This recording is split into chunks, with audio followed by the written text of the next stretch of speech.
He built his empire on fear, ran the most dangerous underground casino on the West Coast, made grown men weep with a single look. But one woman, one sentence, stopped Kang Min-jae cold in the middle of his own kingdom. And when the truth finally surfaced, she realized the man pursuing her was the same man who had quietly destroyed her father's last dream. This is not a love story. This is a reckoning. Drop your city in the comments right now. I want to see how far this story travels. Hit like. Stay until the end. You won't see that ending coming. The casino had no windows. That was the first thing people noticed. The deliberate absence of any connection to the outside world. No clocks on the walls. No natural light bleeding through curtains. Just the relentless hum of recirculated air. The hypnotic percussion of chips hitting felt. And the kind of artificial brightness that made 3 a.m. feel identical to 3 p.m. Kang Min-jae had designed it that way on purpose. Time was a leash. He didn't wear leashes. The Obsidian Palace sat beneath a legitimate luxury hotel in downtown Los Angeles, accessible only through a private elevator that required a biometric scan and a personal invitation. No walk-ins, no exceptions. Min-jae had built it over 11 years from a windowless backroom in Koreatown into something that moved more money in a single weekend than most banks cleared in a month. Politicians came here. Film executives. Federal judges who convinced themselves they were just unwinding after a long week. They all came. And they all left owing Min-jae something? Money, silence, loyalty, or all three. He stood at the mezzanine railing now, surveying the floor below the way a man surveys property he owns. Which he did. Every dealer, every cocktail waitress, every security guard stationed at the exits, all of them answered to him. He was 41 years old, lean in the way of men who never stopped moving, with hands that had done things he would never speak aloud, and eyes that processed a room the way a chess player processes a board. Not looking at what was there, looking at what could be leveraged. His lieutenant, a compact man named Danny Cho, who had worked for him since they were teenagers running numbers in Koreatown, appeared at his elbow with the quiet efficiency of someone who understood that Min-jae did not tolerate being startled. Floors at capacity. 72 guests. We've got the Delacroix brothers at table 7. They're down about 300,000 between them and getting emotional about it. Let them get emotional. Emotional men make worse decisions than drunk ones. Min-jae didn't look at Danny when he said it. His eyes were still moving across the floor. What about the Henderson group? Private room, already 2 bottles of Pappy in and talking about the real estate deal. Good. Give them a 3rd bottle and tell the dealer to let Henderson win one more hand before the night ends. He needs to feel smart. Min-jae finally looked at Danny. What's the event tonight? Annual charity gala, the Meridian Foundation. Anti-trafficking nonprofit. They do legal aid for... I know what they do. He'd approved the rental months ago. The gala occupied the hotel ballroom directly above them, a world away from the underground casino, and yet connected to it by the same elevator shaft and the same carefully maintained fiction that Kang Min-jae was simply a successful real estate developer with a passion for philanthropy. The charity events, the foundation donations, the occasional op-ed in the Los Angeles Business Journal about minority entrepreneurship, all of it was architecture. Scaffolding built around something that could not exist in daylight. Do we have any guests crossing between levels tonight? A few. Judge Whitmore came down around 9. Senator Reyes' chief of staff is upstairs at the gala. Hasn't come down yet, but his history suggests he will. Min-jae nodded slowly. Then something on the floor below caught his attention. Not a sound, not a movement, but a shift in the room's collective energy, subtle enough that most people wouldn't notice it. He noticed it. He always noticed it. The elevator doors had opened. She walked out of them the way weather moves into a room, not announcing itself, not performing, simply arriving and immediately changing the atmosphere of everything it touched. Min-jae's eyes found her before his brain fully processed why. Crimson dress. Natural hair framing a face that was not trying to be beautiful so much as it simply was. She was a large woman, full-bodied, unhurried, carrying her size the way certain people carry authority, as though it had never once occurred to her to apologize for the space she occupied. She paused at the bottom of the elevator, took one slow look around the casino floor, and then walked toward the bar with the measured confidence of someone who had spent years learning to enter rooms that had not been designed with her in mind. "Who is that?" Min-jae said. It wasn't a question. It was the sound a man makes when something unexpected happens to his chest. Danny followed his gaze. Zuri Bennett, attorney.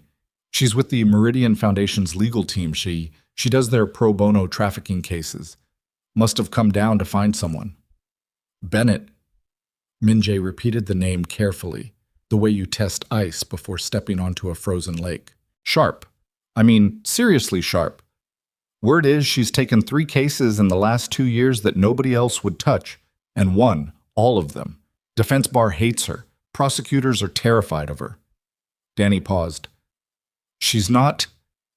This isn't her scene, boss. She doesn't gamble. She doesn't drink much. She's not here for the tables. Minjay was already moving toward the stairs. He couldn't have explained it if someone had put a gun to his head and demanded a reason. He was not a man who chased women. Women came to him, had always come to him, drawn by the money, the danger, the particular gravity that powerful men emit whether they intend to or not. He had never needed to pursue anything in his adult life. The pursuing was done by other people, in his direction. But he was already at the bottom of the stairs when she reached the bar, and he positioned himself beside her with the practiced ease of a man who was comfortable anywhere he stood. "You look like you're trying to find someone," he said. She turned and looked at him the way you look at a door that's opened unexpectedly, assessing, not alarmed. Up close, she was even more striking, dark eyes that moved with the systematic precision of someone who had been trained to read people quickly. She looked at him the way she might look at opposing counsel, taking inventory. "I am," she said, "and it's not you." He almost smiled, almost. "Kang Min-jae, I know who you are." She turned back to the bartender. "Sparkling water, whatever you have open." He stood there for a moment, recalibrating. "You know who I am," and you turned back to the bartender. Most people don't do that. Most people let reputation do their thinking for them.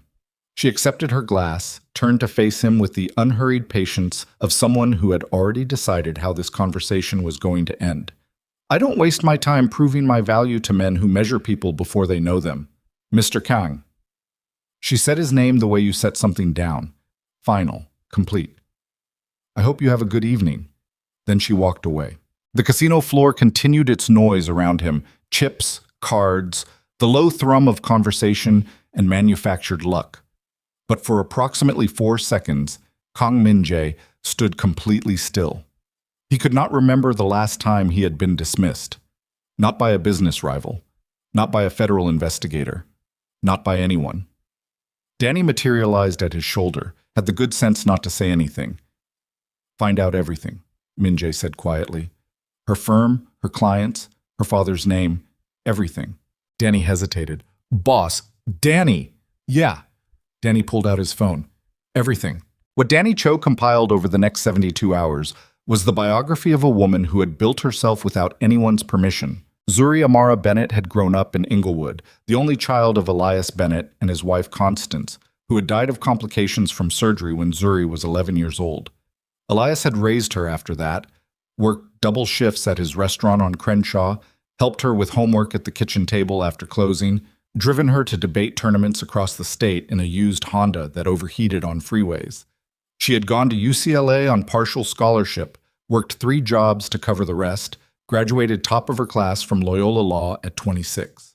By 32, she was one of the most formidable defense attorneys in the city, specializing in criminal cases involving marginalized clients who couldn't afford the kind of legal firepower the system was designed to bury them with. She was 34 now.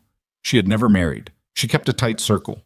She owned an apartment in Limert Park and had a standing Sunday morning run through Kenneth Hahn Park that she had not missed in over 3 years, regardless of weather or caseload. Min-jae read the file in his office with the kind of focused attention he normally reserved for financial documents and threat assessments. He read it twice. Then he sat back and stared at the ceiling for a long time, which was not something he did. The pursuit began the following Monday.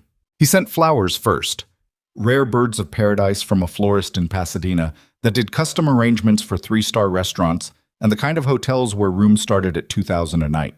The card said nothing clever, just his name and a number. The flowers were left at the reception desk of her firm, untouched, for 4 days.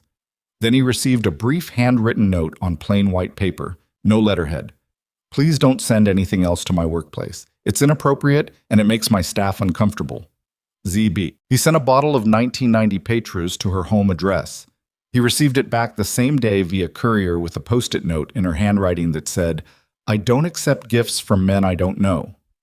This is a beautiful bottle. Give it to someone who will enjoy it." He had his assistant reach out to her firm with a referral, a high-value corporate client who genuinely needed legal representation and could afford her rates. She took the meeting, evaluated the case, and then had her paralegal send a politely worded email explaining that the conflict of interest was too significant and recommending 3 alternative firms. He offered her a seat on the board of his legitimate development company, the position coming with a salary that most attorneys made in 3 years. She didn't respond to that one at all. Danny found this deeply entertaining and had the wisdom to only let it show when Min-jae wasn't looking directly at him. What Min-jae could not fully articulate, even to himself, in the private accounting he did of his own motivations, the kind of ruthless self-examination he applied to everything else in his life, was why he kept trying. He told himself it was the challenge. He told himself it was novelty. He told himself a dozen clean, bloodless things that sat neatly on the surface of the real answer and didn't require him to look any deeper. The real answer was something that happened in increments, slowly, the way your eyes adjust to a dark room until you can see things you couldn't see before.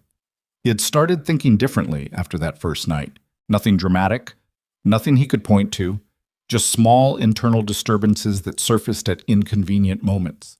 In the middle of conversations about money, in the pause between falling asleep and actually sleeping, in the half-second lag before he made decisions he had always made automatically.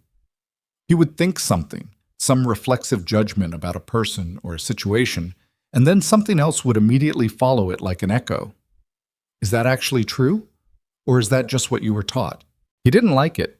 He was not a man who enjoyed being disrupted from the inside, but he couldn't make it stop. He ran into her again 3 weeks later at a fundraiser for the LA Public Defender's Office, an event he had agreed to attend before he knew she would be there, which Danny quietly confirmed was accurate and not a setup. She was at the far end of the room, deep in conversation with the public defender herself, and she did not see him come in. He watched her for a moment from across the room, the way she listened, the way her body language changed depending on what was being said, leaning forward when something interested her and going very still when something bothered her. She was not performing at this event. She was just there, fully, in a way that most people at functions like this never managed to be, because most people at functions like this were there to be seen. He approached when she was briefly alone at the drinks table.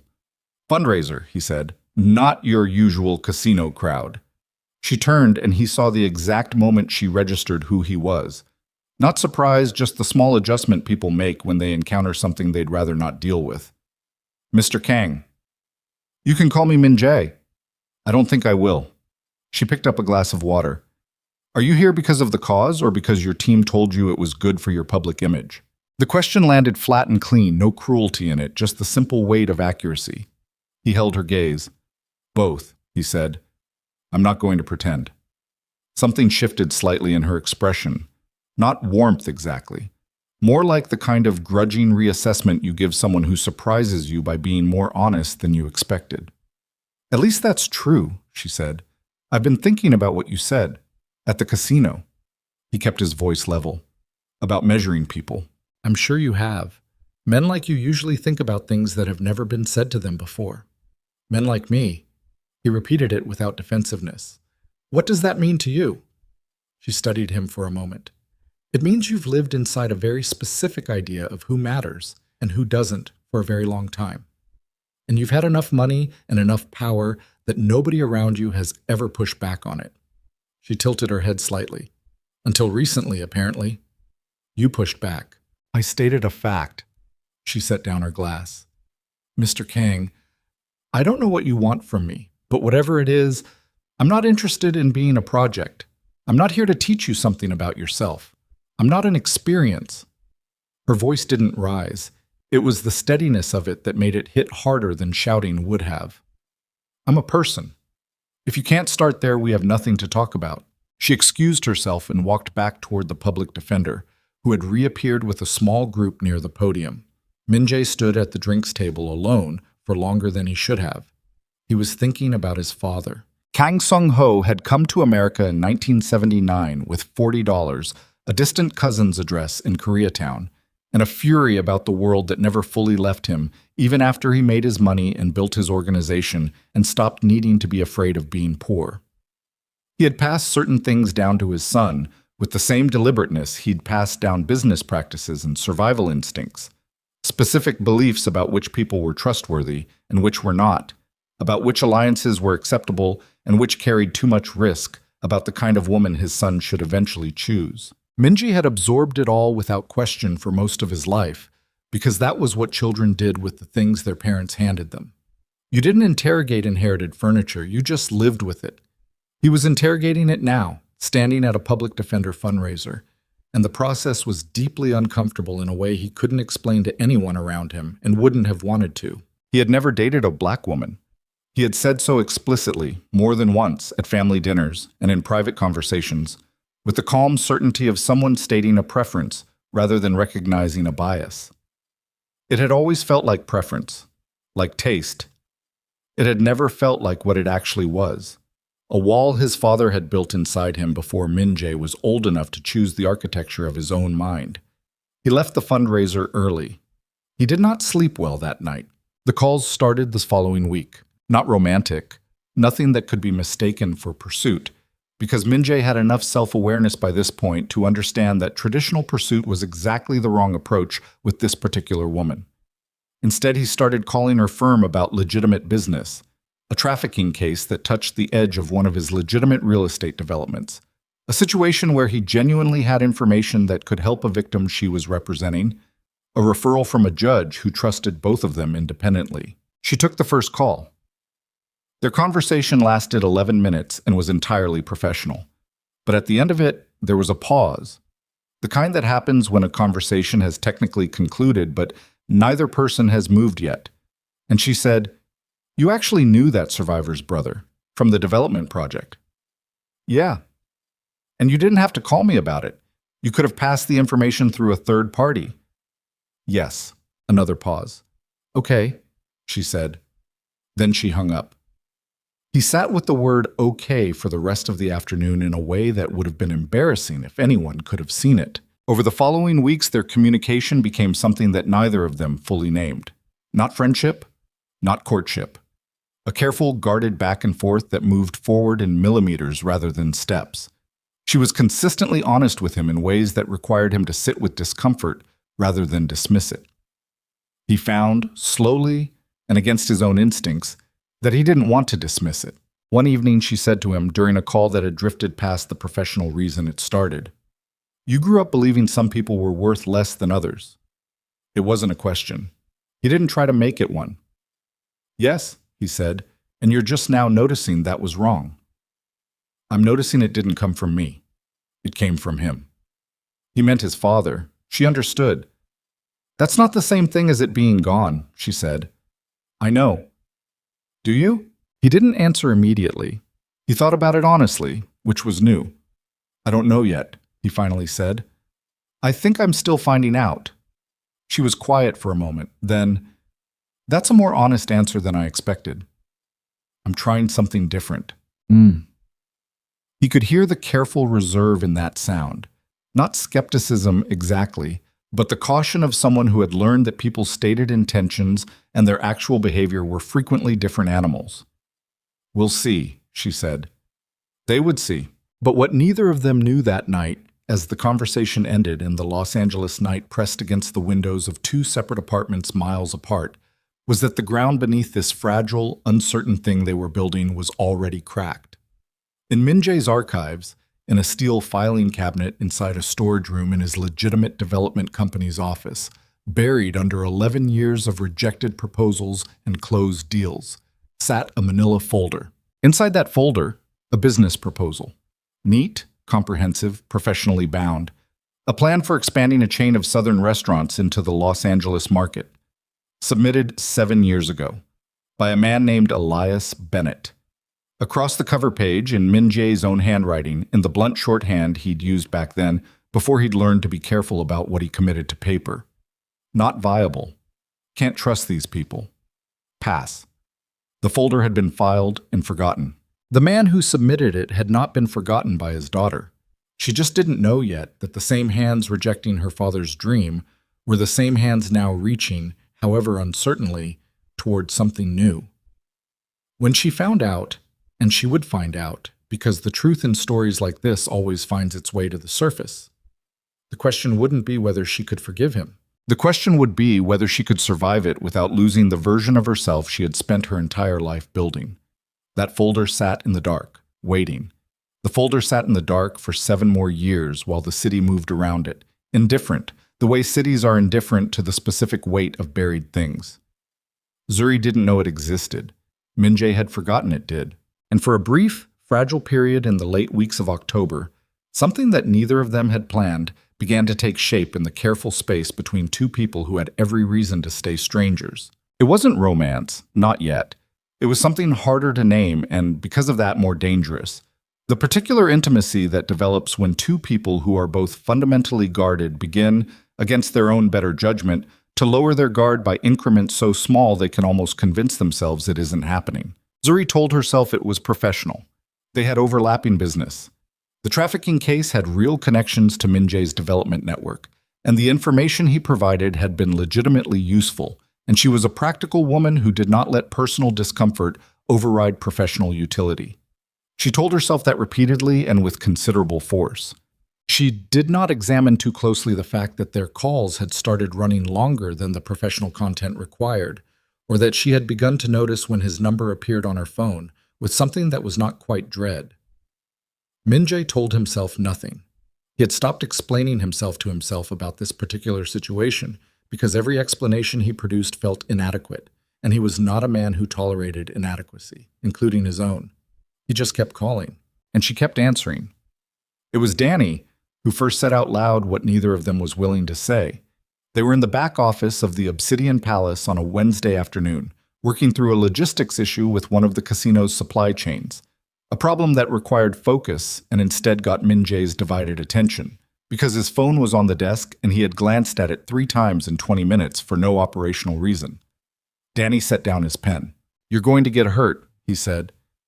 Min-jae looked up from the spreadsheet. "Excuse me? I've worked for you for 22 years. Danny's voice was flat, not unkind, the tone of a man who had long ago calculated that honesty was safer than flattery when it came to Kang Min-jae. "I watched you lose a business partner, 2 lawyers, and almost a federal case without blinking. I've never seen you check your phone 3 times during a meeting." He paused. "She's not going to be easy on you." "I'm not looking for easy." "I know. That's what worries me." Danny picked up his pen again. "She's building a case file on you. I don't mean literally. I mean, that's how she processes people. She collects evidence, she looks for patterns, and when she decides something, she decides it completely. If she decides you're not worth it, then I'm not worth it." Min-jae's voice was even. "That's how it should work." Danny stared at him for a long moment. "Okay," he said, in the tone of a man filing something away. "Finish the supply chain numbers." "Yeah." But Danny had said the thing, and now it sat in the room between them, occupying space the way true things do. The first real fight happened on a Thursday night in early November. It wasn't planned. None of the important ones are. Zuri had called about a complication in the trafficking case, a witness who was getting cold feet, a defense maneuver she needed to anticipate, and Min-jae had information about the defendant's network that was directly relevant. They had been on the phone for 40 minutes, working through the problem methodically, the way they did now. Their communication stripped of the early performance of it. 2 sharp people thinking out loud together. And then in the pause after they'd solved the immediate problem, Min-jae said, "I want to take you to dinner." The silence that followed had texture to it. "No," Zuri said, "not as a... I know what it's as." Her voice didn't change temperature. That was the thing about her anger. It didn't heat up, it compressed. "Min-jae, I need you to understand something." "I'm listening." "I know what you're doing. I know you think you're being patient, that you're giving me space, that you're letting me set the pace." A pause. "And maybe you are. But I need you to understand that the pace might be standing still permanently. That's not me playing hard to get. That's me being honest with you about where I actually am." He was quiet for a moment. "Where are you?" I'm a black woman who grew up watching people like me get overlooked, dismissed, fetishized, or collected by powerful men who needed something exotic to prove a point about themselves. Her voice was perfectly steady. I don't know which one of those you are yet, and until I do, dinner isn't happening. The words landed like a hand on a table, flat, final, without malice. Min Jae sat with them. He didn't deflect, didn't negotiate, didn't produce the smooth response that was available to him if he'd wanted it. That's fair, he said. It's not about fair. It's about reality. I know. Another silence.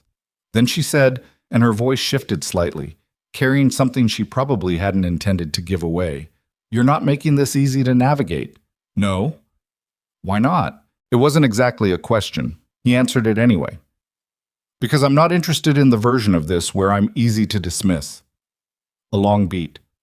He heard her exhale slowly on the other end of the line. I have court at 8 tomorrow, she finally said. I know. Get some sleep. She hung up without saying goodbye, which he had learned by now was not rudeness but efficiency. She ended conversations when they were over. He had started to find this quality, the refusal to pad endings with unnecessary social performance, deeply, unreasonably attractive. He sat in his office for a while after the call ended, doing nothing, which was not something he ever did. Then he opened his laptop and started researching Inglewood restaurant history in the late 1990s and early 2000s, without examining too closely why he was doing it. He found mentions of Bennett's Southern Kitchen in a couple of archived food blog posts, a brief feature in a 2001 issue of a local magazine, a few scattered Yelp reviews from the mid-2000s, talking about the place in past tense with the particular sadness of reviews written for things that no longer existed. The food had been extraordinary by all accounts. The fried catfish, the collard greens, the bread pudding that people drove across the city for. He found one photograph, grainy, scanned from a newspaper, the caption reading Elias Bennett outside his Crenshaw location, 1999. A man in his 50s with a full face and watchful eyes, standing in front of a restaurant with his arms crossed, and a slight smile that looked like it had been earned rather than inherited. The kind of smile that was evidence of surviving something. Min Jae looked at the photograph for longer than he should have. He did not yet know why it produced a low, formless unease in his stomach. He attributed it to something else and closed the laptop. December brought cold rain and complications. The trafficking case accelerated, pulling Zuri into 70-hour weeks that left her surviving on bad coffee and the specific adrenaline of meaningful work. She was good at this. Not just competent, but genuinely extraordinary, the kind of attorney who could hold 30 competing threads in her head simultaneously and find the one that, pulled correctly, unraveled everything. Her client was a 23-year-old woman from Compton named Aaliyah, whose public defender had been overworked and whose original case had been handled with the kind of negligence that happened when the system had too many bodies and not enough time. Zuri had taken the appeal pro bono, and now Aaliyah sat in a county facility waiting for a woman she'd met twice to dismantle a conviction built on testimony that Zuri was increasingly certain had been manufactured. She was at her kitchen table at 11 p.m. on a Tuesday, surrounded by documents, when her phone rang. Min Jae. She answered without thinking about it, which she only noticed after. You sound like you haven't slept, he said. I haven't. Not really. The Bennett case? The Wright case. Trafficking. She rubbed her eyes. Different one. Aaliyah Wright. She's 23 and she's been inside for 2 years on a conviction that shouldn't have held through the first appeal. What do you need? She almost said nothing, from habit, from the long-ingrained reflex of a woman who had learned that asking for things gave people leverage. Instead, she said, I need a name.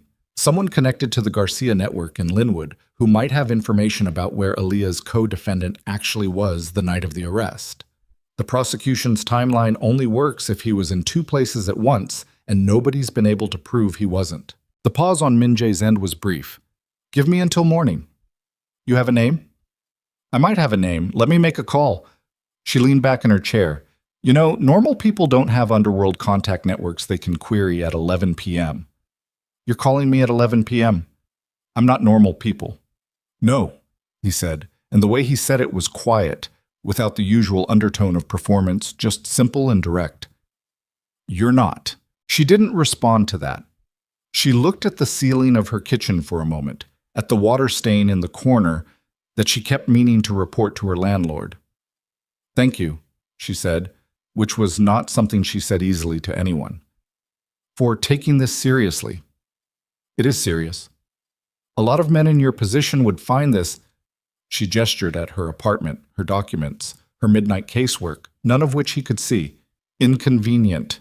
A lot of men in my position are idiots." A beat. "Get a couple hours of sleep, Zuri. I'll have something for you by 6. She almost argued on principle.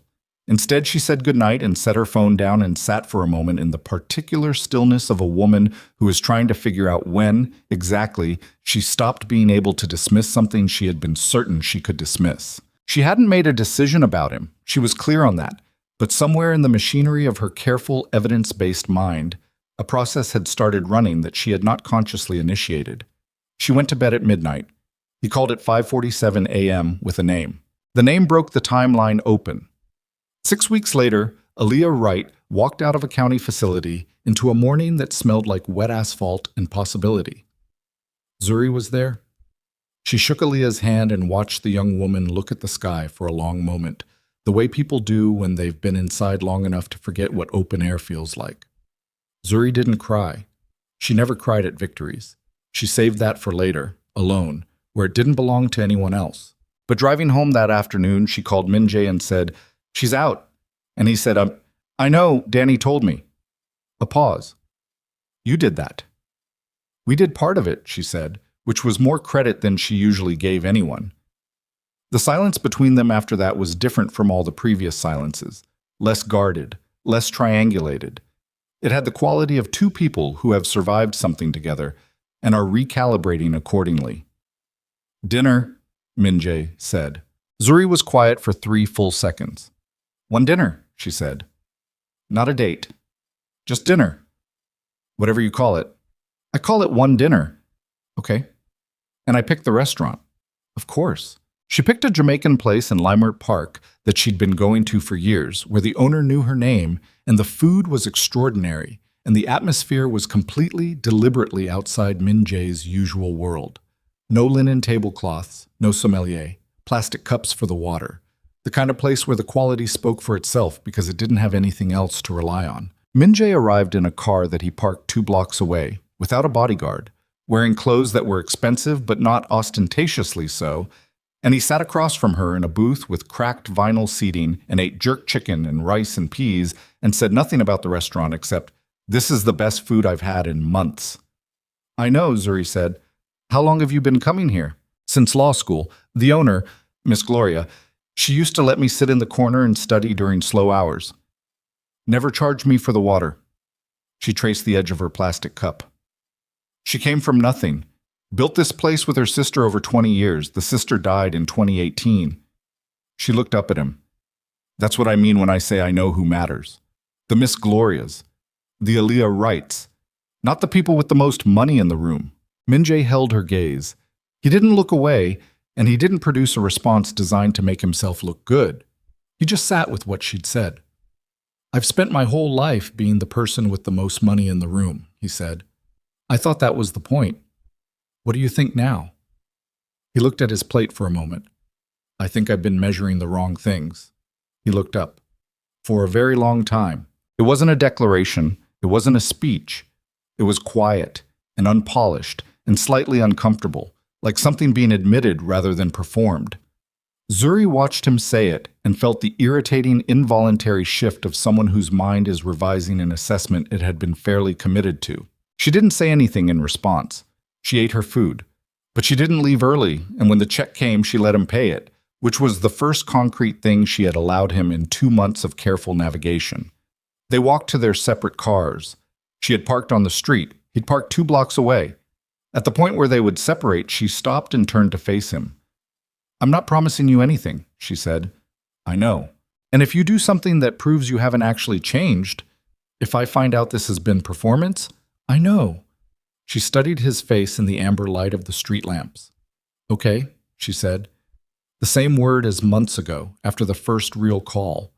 But it meant something different now, and both of them knew it. She walked to her car. He stood on the sidewalk and watched her go and did not move until her taillights had turned the corner. And Danny, who had been sitting in a parked car half a block away against direct orders to stay home, texted him, "You're in trouble, boss."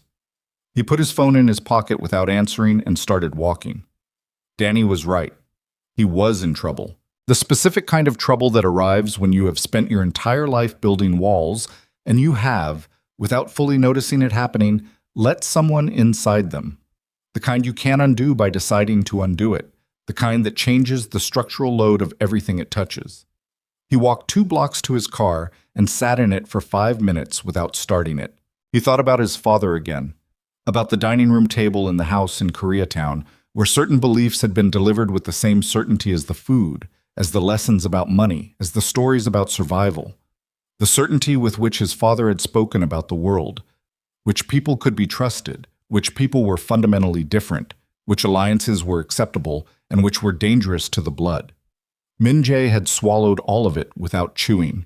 He was 41 years old, sitting outside a Jamaican restaurant in Leimert Park, and he was only now beginning to notice the taste. He started the car and pulled into traffic, and the city moved around him, indifferent, carrying its own buried things. It was Danny who first noticed the irregularity in the accounts. It was the second week of January, a Tuesday morning, and Danny had been reviewing routine financials on one of Min-jae's legitimate holding companies, a real estate development entity called Pacific Meridian Partners, which managed 8 commercial properties across Los Angeles County and existed, as all Min-jae's legitimate companies existed, as a genuine business that also happened to provide useful infrastructure for other activities. The irregularity was small, a discrepancy in a disbursement record, the kind of thing that could be a bookkeeping error. That probably was a bookkeeping error, except that Danny had worked for Min-jae long enough to develop a particular sensitivity to things that felt wrong before he could explain why they felt wrong. He pulled the thread. By 3 p.m., he had followed it to a second account. By 5 p.m., he was looking at a pattern. Not a bookkeeping error, but a series of transactions, carefully structured, moving money in amounts small enough to avoid triggering standard review thresholds, but large enough in aggregate to matter. And the destination of that money, when Danny got far enough down the chain, was a shell company he had never seen before. He called Min-jae at 5:30. "We have a problem," he said. Min-jae was in the car, coming back from a meeting about a property in Culver City. "What kind?" "The kind that needs to happen in person." The call ended. Min-jae rerouted to the Pacific Meridian offices. Danny met him in the parking structure with his laptop under his arm and an expression that Min-jae recognized. Not panic, Danny didn't panic, but the particular controlled alertness of a man who has found something larger than he expected. They went to a conference room. Danny opened the laptop. "Someone has been skimming from Pacific Meridian," Danny said. "Not randomly, systematically, the structure of it. The amounts, the timing, the routing. This isn't a disgruntled bookkeeper. Someone with serious financial sophistication designed this." Min-jae looked at the numbers. He was quiet for a full minute. "How long?" "Best I can tell, 18 months. Maybe longer if they were more careful at the beginning." "Total. Rough estimate, somewhere between 4 and 8 million. I need more time to get precise." Min-jae sat back. "Who has access to these accounts?" Danny had prepared for this question. He set a printed list on the table, 7 names, internal accountants, and 2 external auditing contacts. Min-jae looked at each name with the specific attention of a man who was also running a separate assessment in his head, the one that didn't go on paper. "This goes nowhere until we know," Min-jae said. "Nobody outside this room." "Understood." "And Danny," Min-jae's voice dropped a register, "if whoever did this has been watching these accounts for 18 months, they know we're going to find it eventually. Which means this is either someone who plans to be gone before we do, or someone who isn't afraid of what happens when we do." Danny nodded slowly. "Neither option is great." "No." They worked until past midnight. By the time Danny drove home, they had narrowed the access list, identified the most probable routing architecture, and established that the shell company receiving the money had been incorporated in Delaware 14 months ago, under a name that was completely clean. No criminal associations, no red flags, no connection to anyone they could immediately identify. Min-jae stayed in the conference room after Danny left. He sat with the building quiet around him and looked at the numbers on the screen and felt, beneath the operational focus he brought to problems like this, something else, something colder. The particular chill of a man who has run an organization built partly on the willingness to do things that don't survive sunlight, now discovering that someone has turned that architecture against him. He pulled out his phone. He looked at Zuri's name in his recent calls. He did not call her. He was not ready to explain the parts of his life that this problem touched. He was not sure how to have that conversation with someone who was just beginning to trust him. He put his phone down and went back to the numbers. 3 weeks later, the problem became something else entirely. The call came on a Friday morning. Zuri's name on the screen, which was normal. Except when he answered, she didn't say anything for a moment. And in that moment, he heard the specific quality of silence that belongs to someone who is working very hard to control something. Zuri, I need to tell you something. Her voice was completely flat, flatter than her usual flatness. The kind of flat that happens when you have removed all the emotion from something because the emotion is too large for the container. And I need you to listen without responding until I'm done. Okay, one of my clients, a corporate client I've been representing in a contract dispute, received a visit yesterday from 2 federal agents, criminal division. She paused. They told him he's the target of a money laundering investigation. International transfers structured to avoid reporting thresholds, routed through a series of accounts that they claim are connected to a criminal organization. Another pause. They showed him documentation. His name is on accounts he's never heard of. His signature, his actual signature, or something indistinguishable from it, on transfer authorizations he never executed. Minjae was very still. They also, she continued, and her voice was doing something difficult now, something that was not quite steady, showed him a document that listed me as a person of interest. My name, my firm, an allegation that I had knowledge of and facilitated the financial activity. A pause. Minjae, someone has fabricated evidence implicating both my client and me in federal money laundering. The silence lasted 4 seconds. Zuri, I'm not done. Sharp. Immediate. The accounts the Fed showed him, the shell company structure they outlined, so part of the architecture they described, matches what I know about how certain organizations in this city structure their financial operations. She was choosing her words with extraordinary care. I need to ask you something, and I need you to understand that the answer determines everything, not about us, about my ability to trust anything that has happened over the last 3 months. He already knew what the question was. Did you have anything to do with this? The question hung in the air between them across the phone line, across the city, across the months of careful, tentative construction between 2 people who had been building something on the fragile assumption that the person on the other side was what they appeared to be. He thought about the 18 months of financial irregularities in Pacific Meridian. He thought about the shell company in Delaware.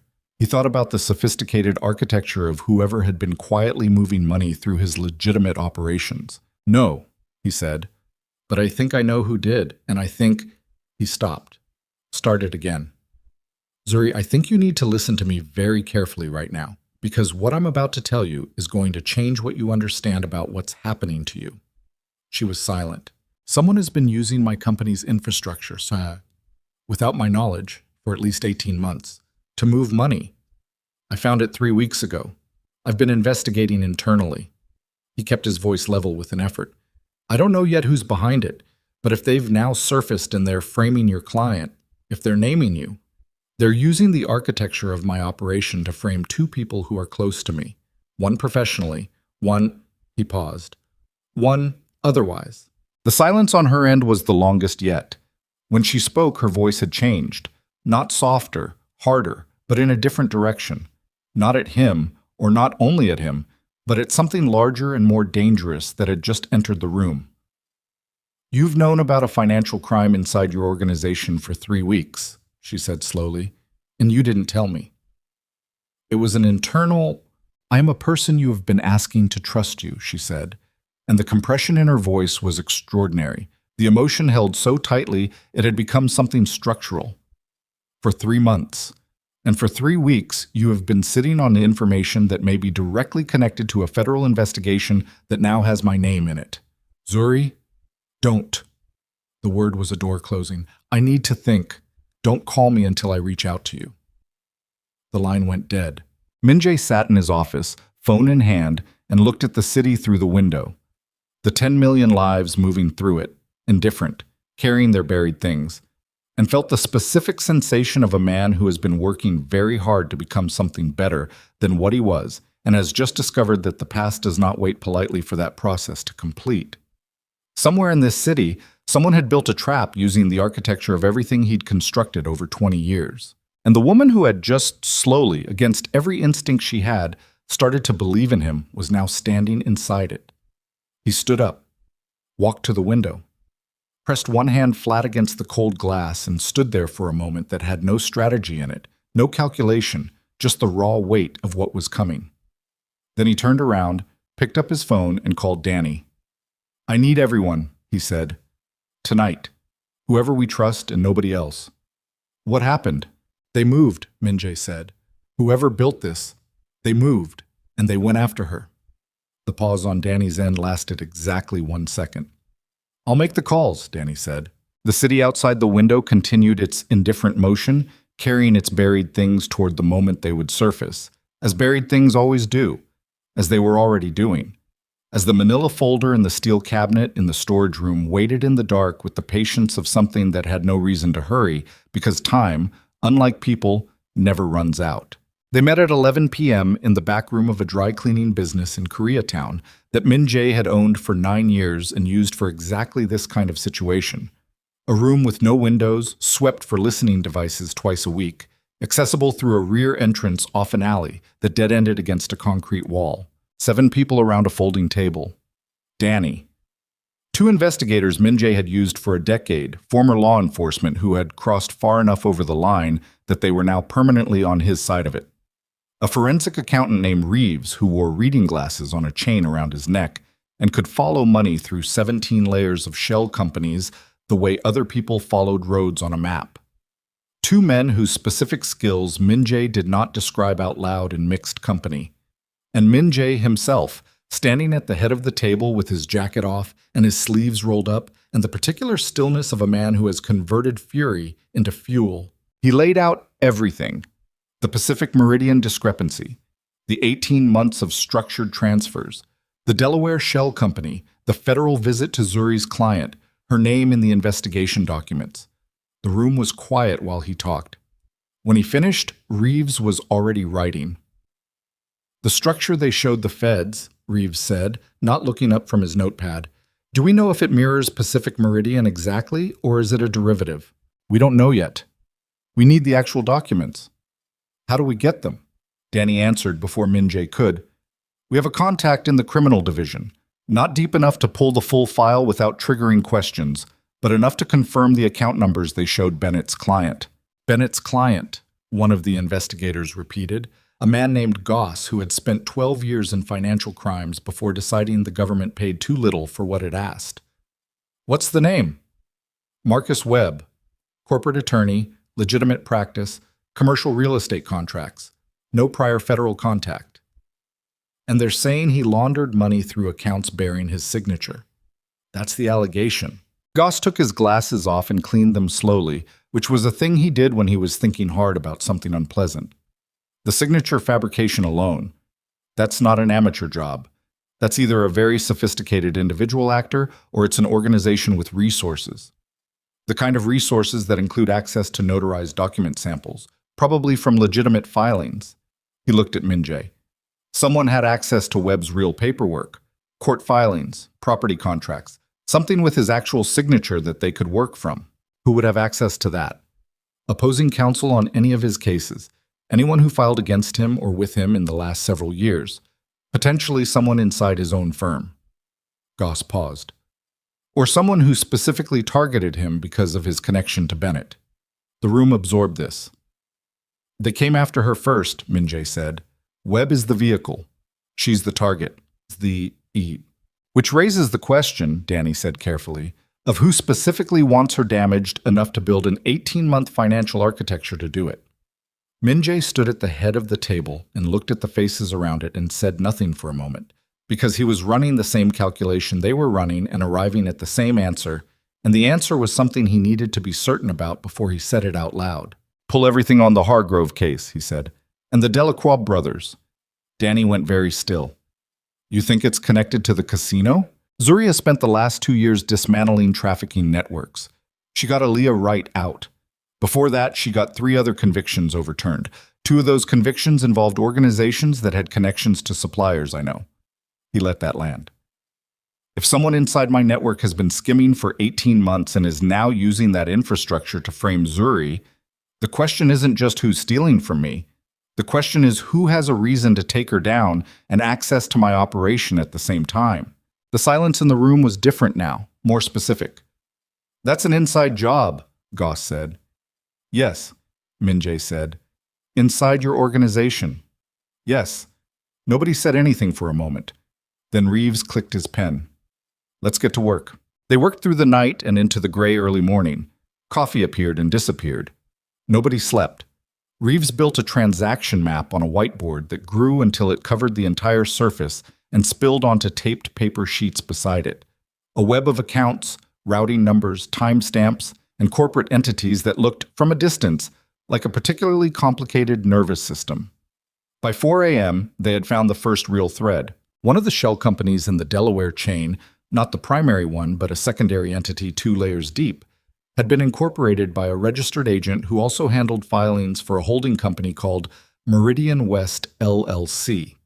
Meridian West LLC had no connection to Min-jae's Pacific Meridian partners, except one, a shared attorney of record on a 2019 property dispute that had been settled out of court.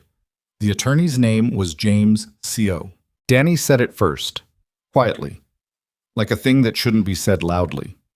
Min-jae looked at the name on the whiteboard for a long moment without expression. James C.O. had been Min-jae's corporate attorney for 6 years, not inside counsel, external, retained, handling the legitimate business filings that kept Pacific Meridian Partners and its subsidiary companies legally clean. He was 53 years old, Korean-American, second generation, Harvard Law, a man who had built a precise and profitable practice representing wealthy clients in the Korean business community with the kind of meticulous competence that made him invisible in the way very good infrastructure is invisible. You only noticed it when something went wrong. "Get everything on Seo," Min-jae said. His voice was flat. "Financial records, client list, every filing he's touched in the last 3 years, and I want to know who he talks to." "Min-jae," Danny's voice carried a warning. "I know. If Seo is connected to this, he's also connected to our actual filings, which means he potentially has—" "I know what it means, Danny.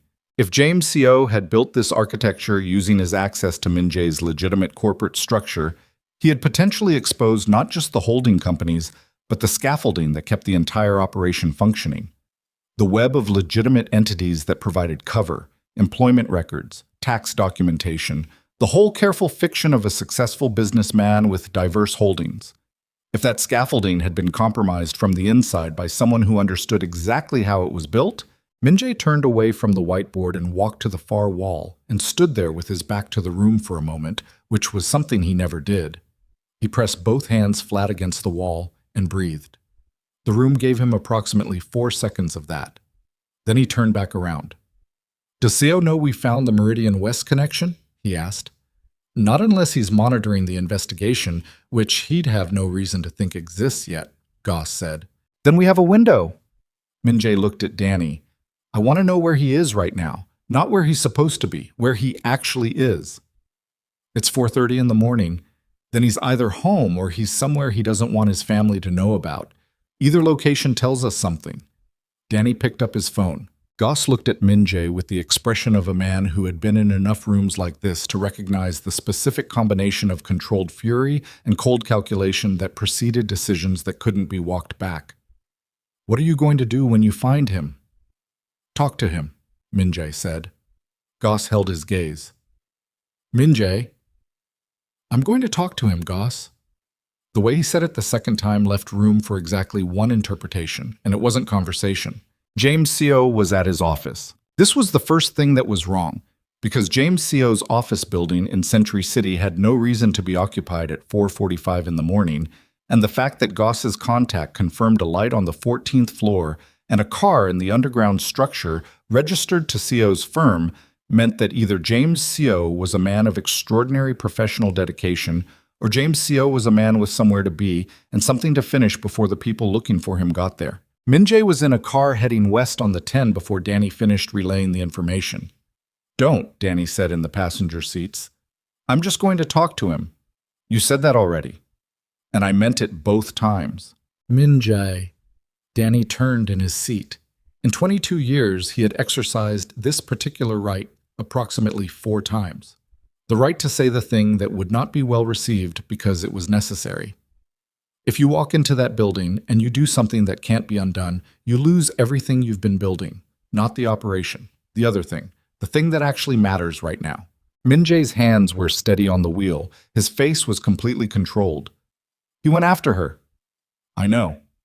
He used my infrastructure. He put her name in a federal document." His voice didn't change. That was the part that was frightening. The absolute steadiness of it. "She trusted me enough to call me when it happened, Danny.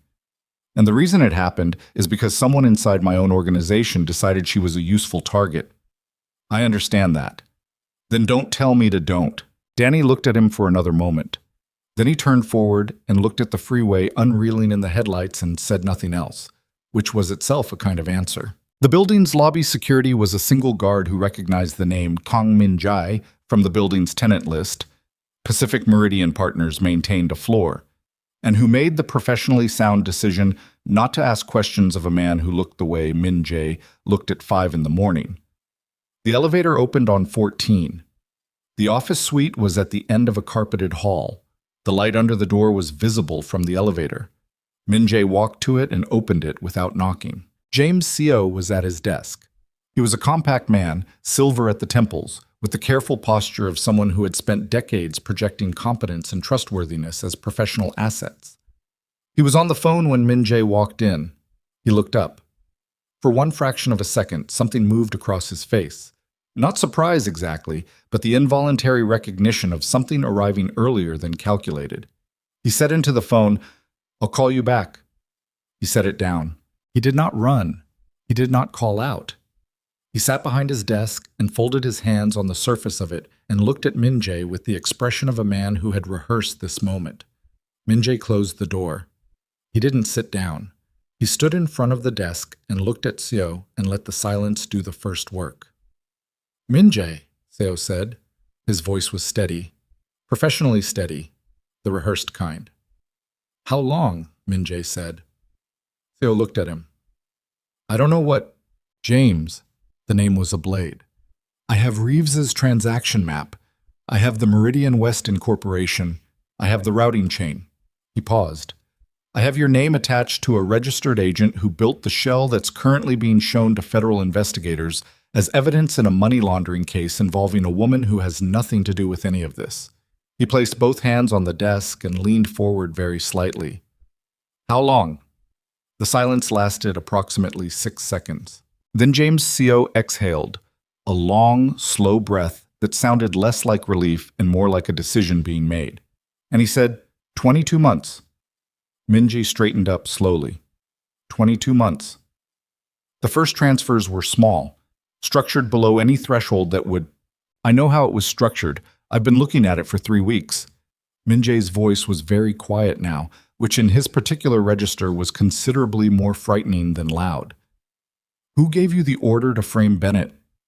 Seo's hands on the desk shifted slightly. It wasn't an order. It was an opportunity." "Whose opportunity?" "There are people who have been watching her work for 2 years. The trafficking cases, the appeals.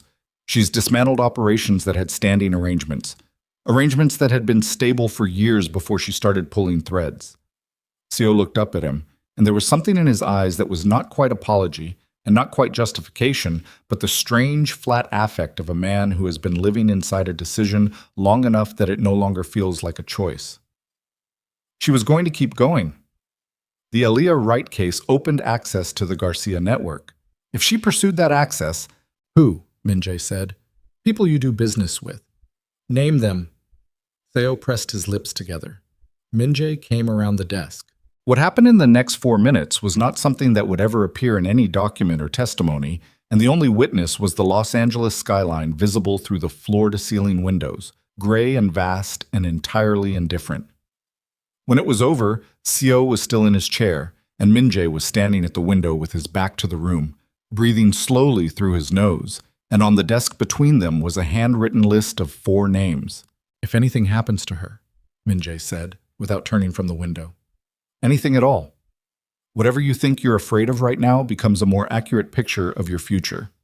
He picked up the list. He walked out. In the elevator going down, he looked at the list. 4 names. 2 he recognized as peripheral figures in the casino world.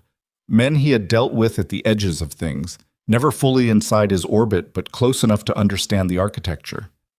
1 name was a federal contractor he had never heard of, and the 4th name was one that stopped his breath for approximately 2 seconds before he folded the paper and put it in his jacket pocket. The 4th name was connected to a case Zuri was currently prosecuting, not the trafficking case, a different one.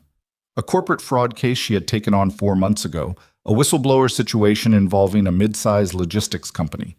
He had not known about this case. She didn't discuss all her work with him.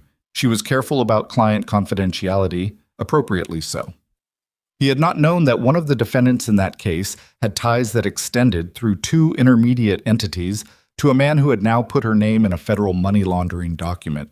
He sat in his car in the parking structure and held this information and felt the specific sensation of a man who has just understood that a situation he thought he was beginning to control is considerably larger than he calculated. She was in the middle of something that had started before she knew it had started, and the people who wanted her exposed were not the peripheral criminal operators he was used to managing. They had federal infrastructure. They had, apparently, his own attorney. He called Danny. "I need you to pull everything on a case called Hartwell Logistics versus the SEC. Whistleblower complaint filed 8 months ago. Zuri Bennett is representing the complainant." He paused. "And I need you to do it right now." He called Zuri at 7:15 a.m. She picked up on the second ring, which told him she hadn't slept. "I told you not to call until I reached out." "I know. I need you to listen to me." A pause. "I'm listening. I know who built this frame. I know how they used my infrastructure to do it. I know who gave the order." He kept his voice level. "And Zuri, the case you're working right now, Hartwell Logistics. I need to know everything about the defendant on the corporate side, the CEO, his name." Silence. "Why?" she said, and the single word carried a weight of things that hadn't been said yet. "Because his name is on a list I got this morning from the man who built the financial architecture that's being used to frame you and your client. He's not peripheral to this. He's one of the people who ordered it." The silence on her end lasted long enough that he would have thought the call dropped except for the sound of her breathing, which was controlled in the way that breathing is controlled when the person doing it is working very hard to process something they didn't expect. "Richard Harmon," she said. "The CEO is Richard Harmon.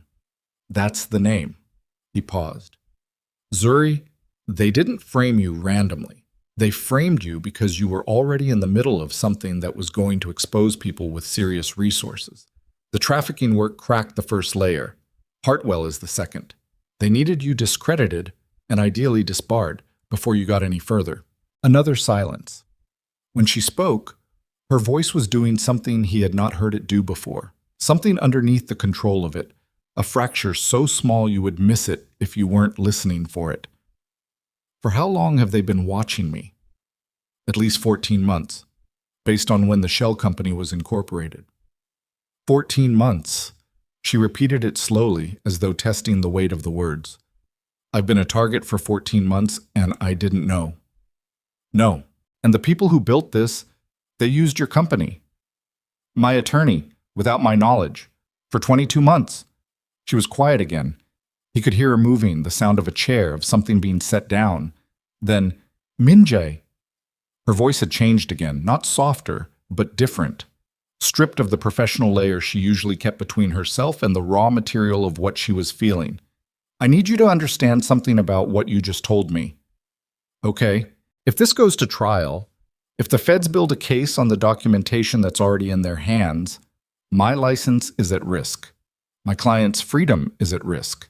Everything I've built, Every case I've won, every person I've gotten out, every credibility I have in that courtroom, they went after all of it, deliberately, methodically.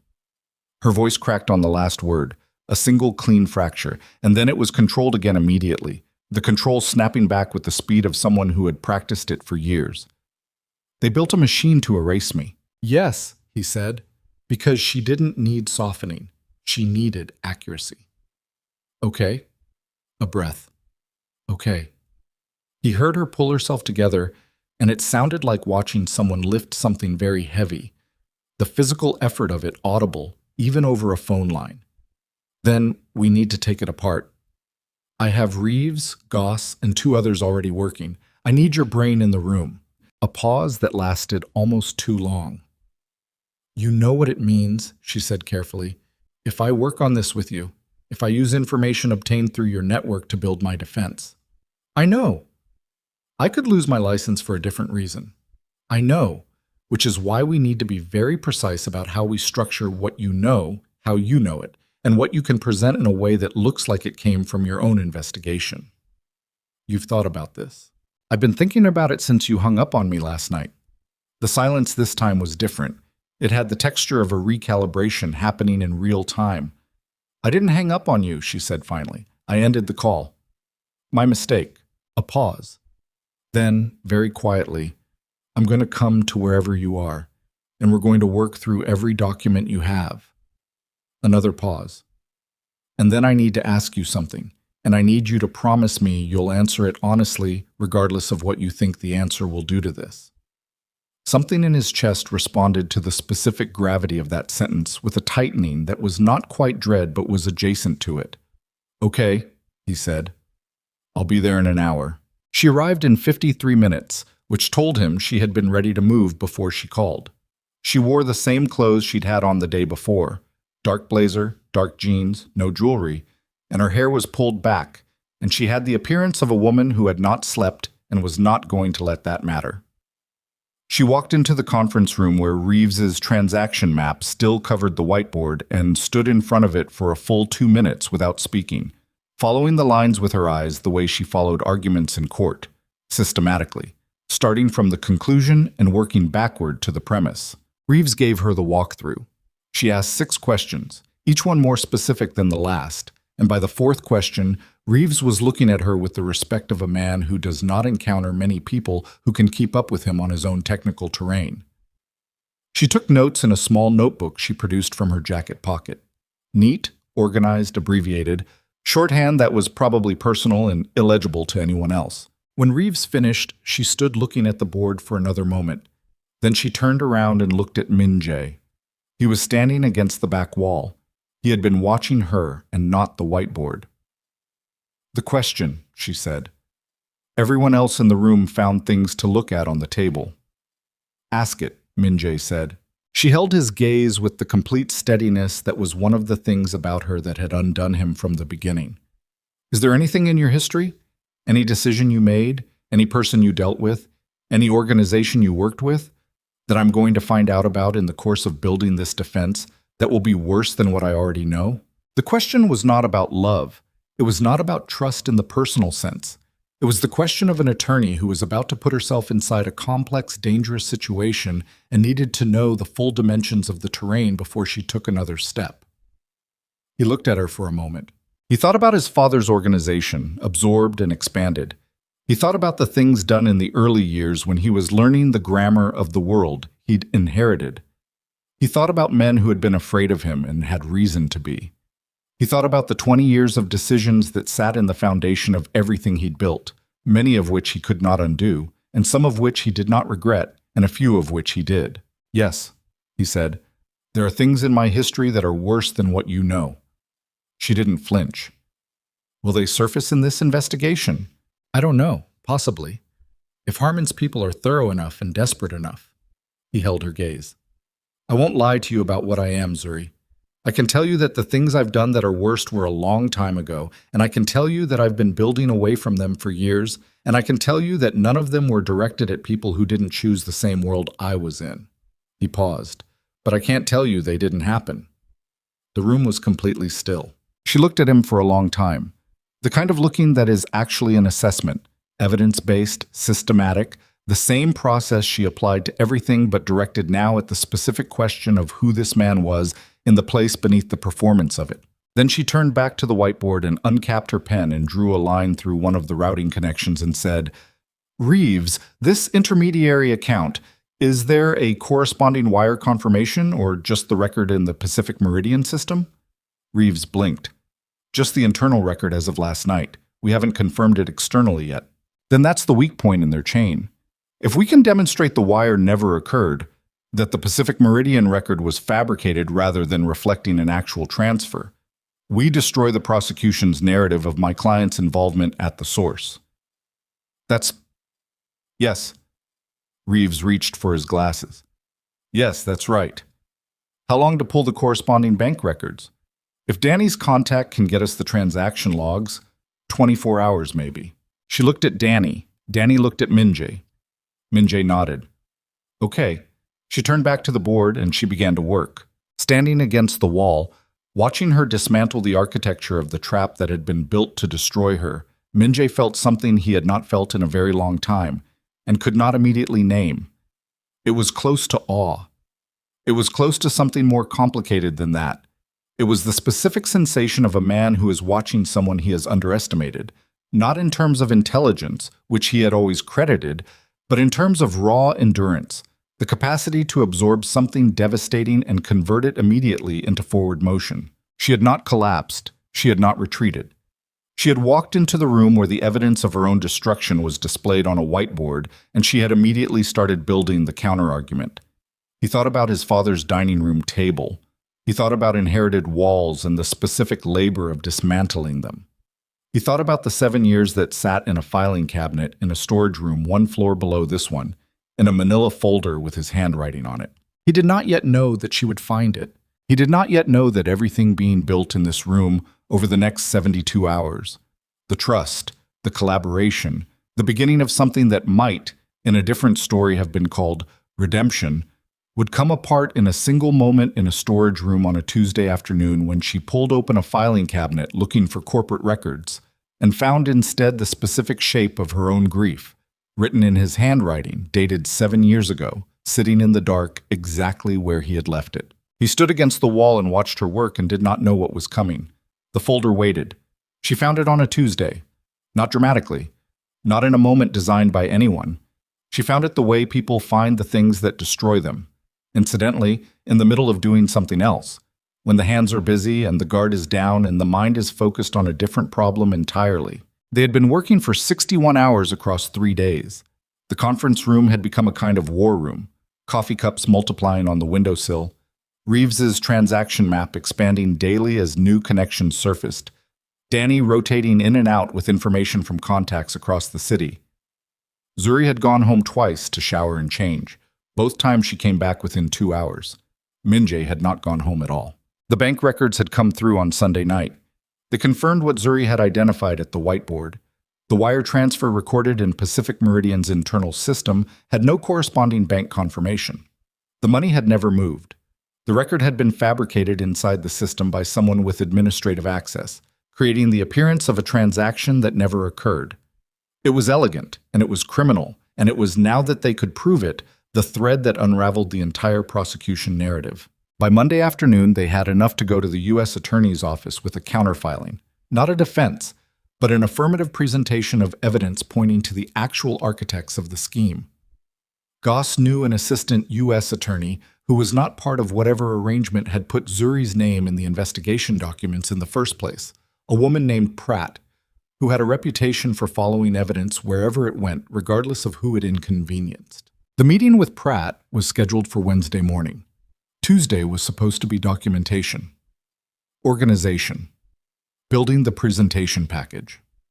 Reeves working on the financial summary, Danny coordinating the witness statements they'd gathered, Zuri cross-referencing the corporate records to establish the timeline of the Hartwell Logistics connection. The corporate records for Pacific Meridian's real estate transactions were stored in a filing room adjacent to the conference room.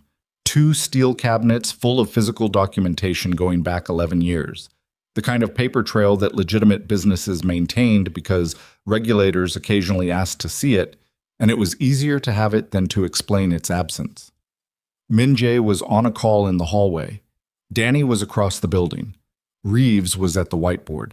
Zuri was in the filing room. She was looking for the original acquisition documents on a commercial property in Culver City, a 2019 purchase whose corporate structure intersected with one of the shell company chains in a way that needed clarification before Wednesday. She had the drawer open and was moving through folders with the efficient speed of someone who had spent years navigating document-heavy cases, her eyes scanning labels, her fingers moving. She pulled open the second drawer. The manila folder was near the back, misfiled or never properly filed, sitting between a closed insurance claim from 2018 and a stack of contractor invoices. The label on the tab was handwritten, Bennett, Southern Kitchen Proposal. Rejected. Her fingers stopped. She stood in the filing room with her hand on the folder and felt, in the space between one heartbeat and the next, something she could not have named if someone had asked her to. Not yet. Not until she opened it. She opened it. The proposal was exactly what it was. Professional, comprehensive. The work of a man who had done everything right. Her father's name on the cover page in the font she remembered from his business cards. The restaurant logos. The expansion plan. The financial projections that she had helped him with on a Saturday afternoon at the kitchen table, punching numbers into a calculator while he read them aloud. Both of them excited in the careful way of people who have learned not to celebrate before the thing is real. She turned to the last page. Min Jae's handwriting. She knew it now. She had seen it on notes during 3 days of working beside him. She knew the particular slant of it, the compressed efficiency of it, the way he formed certain letters. Not viable. Can't trust these people. Pass.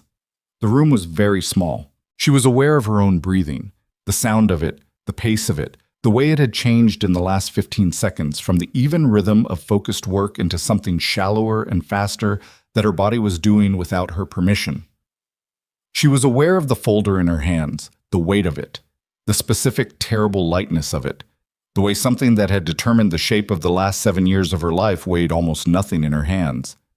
Can't trust these people. Her father had come home the day the rejection arrived. She had been 27. She remembered the specific quality of his silence when he walked through the door. Not the silence of a tired man, but the silence of a man whose internal weather had changed so fundamentally that even the air around him felt different. He had sat at the kitchen table and he had not said anything for a long time, and when she had asked him what happened, he had said, with a simplicity that was worse than any amount of detail, "They said no, baby. That's all. They said no." He had never told her the wording. He had protected her from the wording. Can't trust these people. She was standing in the filing room with the folder in her hands when Min Jae walked in. He had finished his call. He was moving toward the second cabinet, reaching for the Culver City acquisition documents himself because she had been gone long enough that he had come to check. Not surveillance, just the practical attention of someone who had been working alongside her long enough to notice rhythm. And he registered her presence, her stillness, the specific quality of the way she was standing, and he stopped. She turned around. She held up the folder. His eyes went to it, and she watched the exact moment he recognized it. Watched his face change in the way faces change when a thing they forgot existed becomes suddenly, catastrophically present. It was not guilt that moved across his face.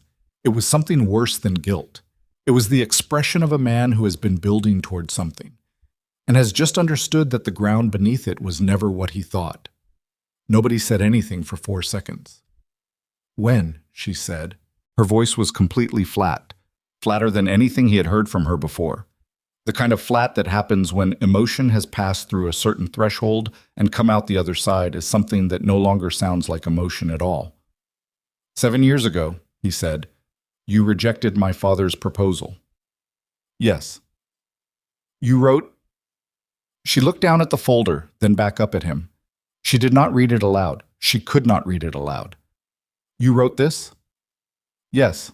She set the folder down on top of the filing cabinet with a care that was more frightening than violence. She placed it precisely, squarely, with both hands, and then she took her hands back and looked at him. My father came to you, she said. He built a proposal. He did everything right. He came to you.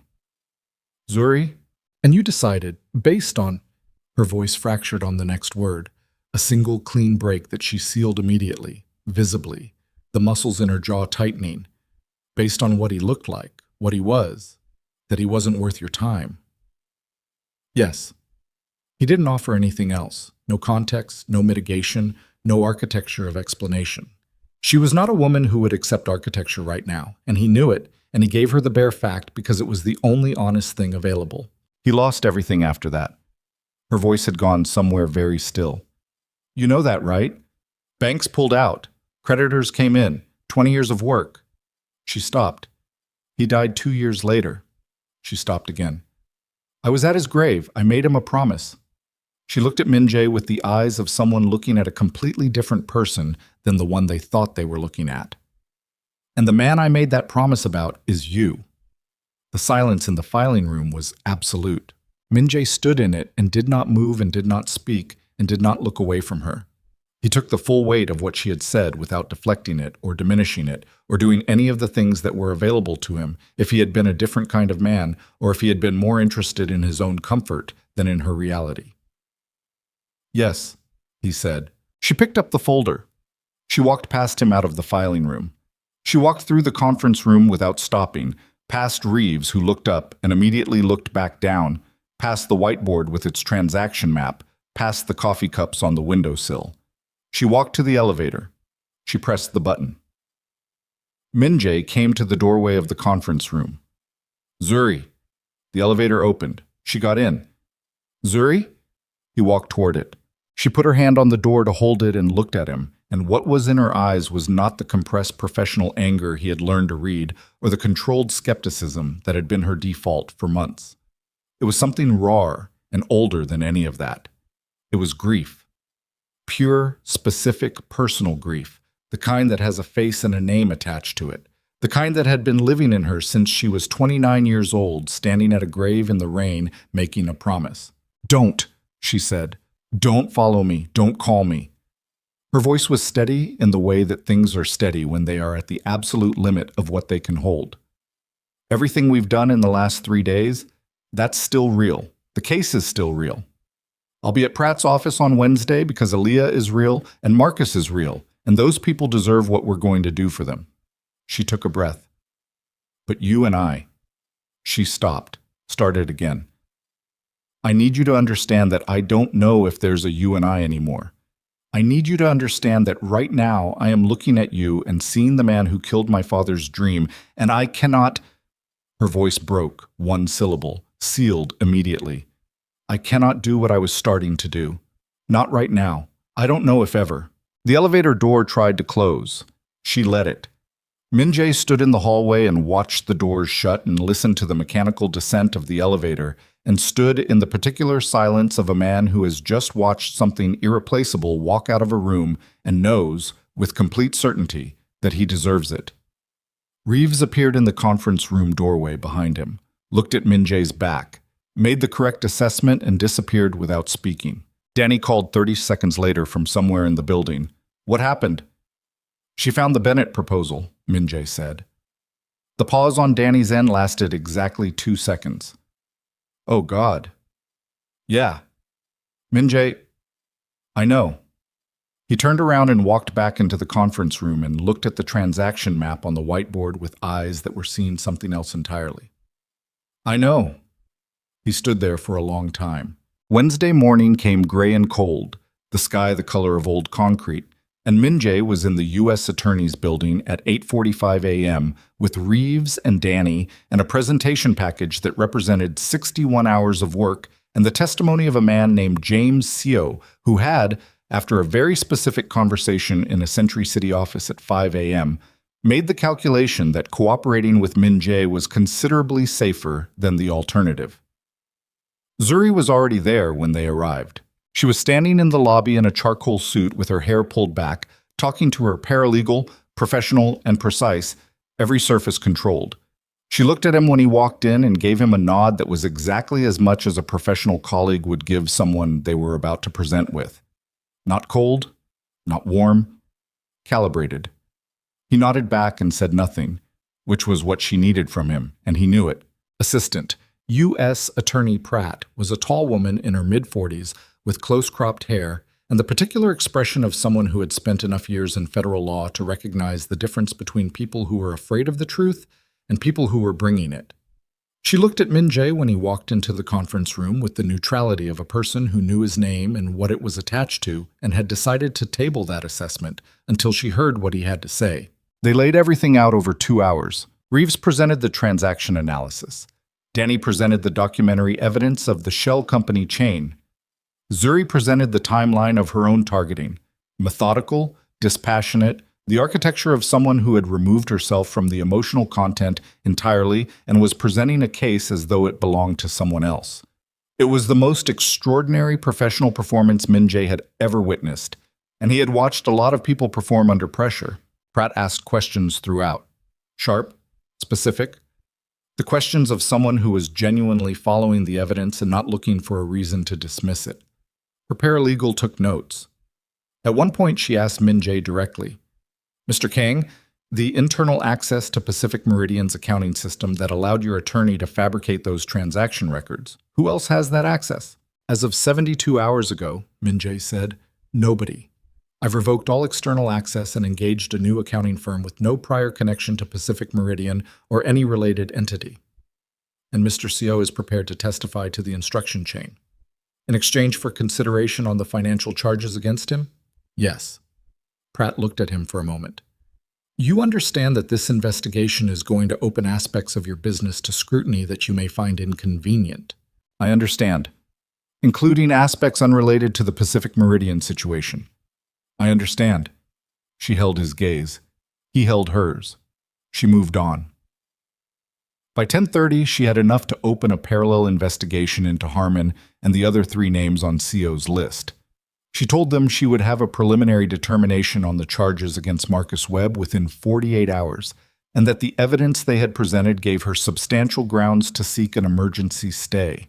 When they walked out of the building into the cold gray morning, Danny exhaled for what seemed like the first time in 2 hours. Reeves put his glasses on their chain and looked at the sky with the satisfaction of a man who has solved a very complicated problem. Zuri stood on the sidewalk and looked at the middle distance for a moment. Then she turned to her paralegal and said something quiet, and the paralegal nodded and walked away. And then it was just the 2 of them and Danny and Reeves conducted a silent negotiation with their eyes and found a reason to be 30 feet away looking at their phones. Zuri looked at Min Jae. "That was the right thing," she said. "Meaning the meeting, meaning the cooperation with Pratt, meaning all of it." "Yeah," he said. A pause. "You're going to have problems from this. The scrutiny she mentioned." "I know." "You did it anyway. You needed it done." He said it simply, without framing it as sacrifice or virtue, just as fact. She looked at him for a long moment in the cold morning air. Her face was doing something complicated, something that was not resolved, that was not moving toward resolution, that was sitting with its own weight honestly. "I'm not ready," she said. "I need you to know that. I don't know if I'll get there. I'm not going to make you a promise I'm not sure I can keep." "I know. My father deserved better." "Yes, he did." He didn't soften it. "And I can't give him that. I can't go back. There's no version of this where I fix what I did to him." Her jaw tightened slightly. "No. All I can tell you is what I'm going to do from here." He held her gaze. "Not for you. Not to get something back, just because it's what should happen." She studied his face with the systematic attention she brought to everything, looking for the performance in it, the calculation, the self-interest dressed as principle. He let her look. He had nothing to hide behind anymore. The folder had burned everything he might have hidden behind. Whatever she found or didn't find, she kept it to herself. "Go deal with your scrutiny," she said finally. "I'll deal with mine." She turned and walked to her car. He watched her go, the same way he had watched her walk out of that first elevator in the casino 6 months ago, except that everything between those 2 moments had changed the nature of the watching entirely. Danny appeared at his shoulder. "Now what?" "Now we find out who he actually was," Min Jae said. "Who?" "Elias Bennett." He looked at the street where Zuri's car had turned. "I need to know everything about him. Not the proposal, the man, his restaurants, his community, the people who knew him. Everything I should have known 7 years ago when I threw his life's work in a drawer without reading past the cover page." Danny was quiet for a moment. Min-jae, that's not going to bring her back. I know. Then why? Min-jae put his hands in his jacket pockets, the cold morning pressed against his face. Because he was real, he said. And I treated him like he wasn't. And I can't fix that, but I can stop acting like it didn't happen. He walked to his car.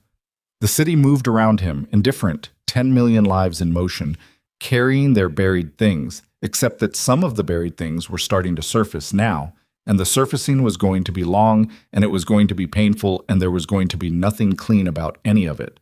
3 blocks away, Zuri sat in her parked car with both hands on the steering wheel and did not move for 4 minutes.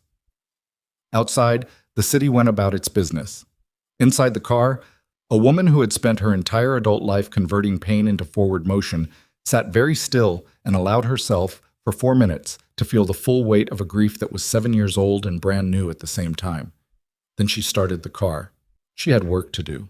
And 48 hours later, when Pratt's office called Marcus Webb's attorney to inform him that the charges were being stayed pending a parallel investigation, Zuri Bennett was already in court on a different case, standing at a defense table with her notes in front of her and her voice steady and her father's particular watchful eyes looking out of her face, doing the thing she had promised him she would do in a world that had tried repeatedly to make that promise impossible to keep. Min-jae was in a storage room in the Pacific Meridian offices. He had the folder open on a table in front of him. He was reading the proposal. All of it. Every page he had not read 7 years ago. The financial projections, the market analysis, the expansion timeline, the vision statement that Elias Bennett had written himself, in language that was plain and specific and proud without being arrogant, the language of a man who knew exactly what he had built and exactly what he was asking for, and who had prepared himself for every objection except the one that had actually come. Min-jae read it cover to cover, slowly, in a storage room alone. When he finished, he sat with it for a moment. Then he picked up his phone and called a real estate attorney he trusted, not Seo, someone new, someone with no history attached, and said, I need to identify every entrepreneur who submitted a proposal to Pacific Meridian or any of its predecessor entities in the last 15 years and was rejected. I need the full list, every name. The attorney said, that's a lot of files. Start tonight, Min-jae said. He set the phone down. He looked at the folder for another moment, at his own handwriting on the cover page, at the words that had cost a man everything and had never cost Min-jae anything at all until now. He closed it. Outside, Los Angeles moved through its afternoon, carrying its weight, carrying its history, and somewhere in it a woman was fighting for someone who couldn't fight for themselves. And somewhere in it, a man was beginning to understand that accountability was not a single moment of recognition, but a direction you chose to walk in every day for the rest of your life. Whether or not anyone was watching, whether or not it gave you back what you'd lost, whether or not the person you most wanted to see it would ever be standing close enough to. The reckoning had arrived. It would not be quick, it would not be clean, but it had started in a storage room with a man reading 11 pages. He should have read 7 years ago, finally giving a dead man's dream the attention it had always deserved. 7 years too late and not 1 day sooner than the truth demanded. The list had 411 names. Min-jae's attorney delivered it on a Thursday morning 3 weeks after the Pratt meeting, a bound document 2 inches thick sitting on the conference room table where Reeves's transaction map used to be. 411 proposals submitted to Pacific Meridian Partners and its predecessor entities over 15 years. Rejected, filed, forgotten. Min-jae sat down with it and did not get up for 6 hours. He read every name, every business description, every date. He was not looking for patterns or categories or anything that could be processed efficiently. He was looking at each one as a specific human decision that he had made or authorized or permitted. Each rejection a door closed on something real, a restaurant, a construction firm, a daycare, a recording studio, a landscaping company, a woman who had wanted to open a tailoring shop in Compton and had prepared a proposal that was 40 pages long and had been declined in a form letter that probably took 11 seconds to generate. By the time he reached page 200, he understood that he was not going to be able to quantify what he was looking at. The math of it was too large. Not the money. He could calculate the money. Reeves could calculate the money. That was the easy part. The harder part was the thing underneath the money, the years of work that had gone into each proposal. The specific hope that had driven someone to believe their idea was worth submitting, and the specific damage done when that hope was returned to them in a form letter, or worse, in handwriting that said, "Can't trust these people," and moved on. He called Reeves at 7 p.m. "I need compensation structures for 411 rejected proposals," he said. "Not token amounts, real ones, proportional to demonstrated losses, adjusted for time and market conditions." Reeves was quiet for a moment. "That's going to take months to calculate properly." "Then start tonight."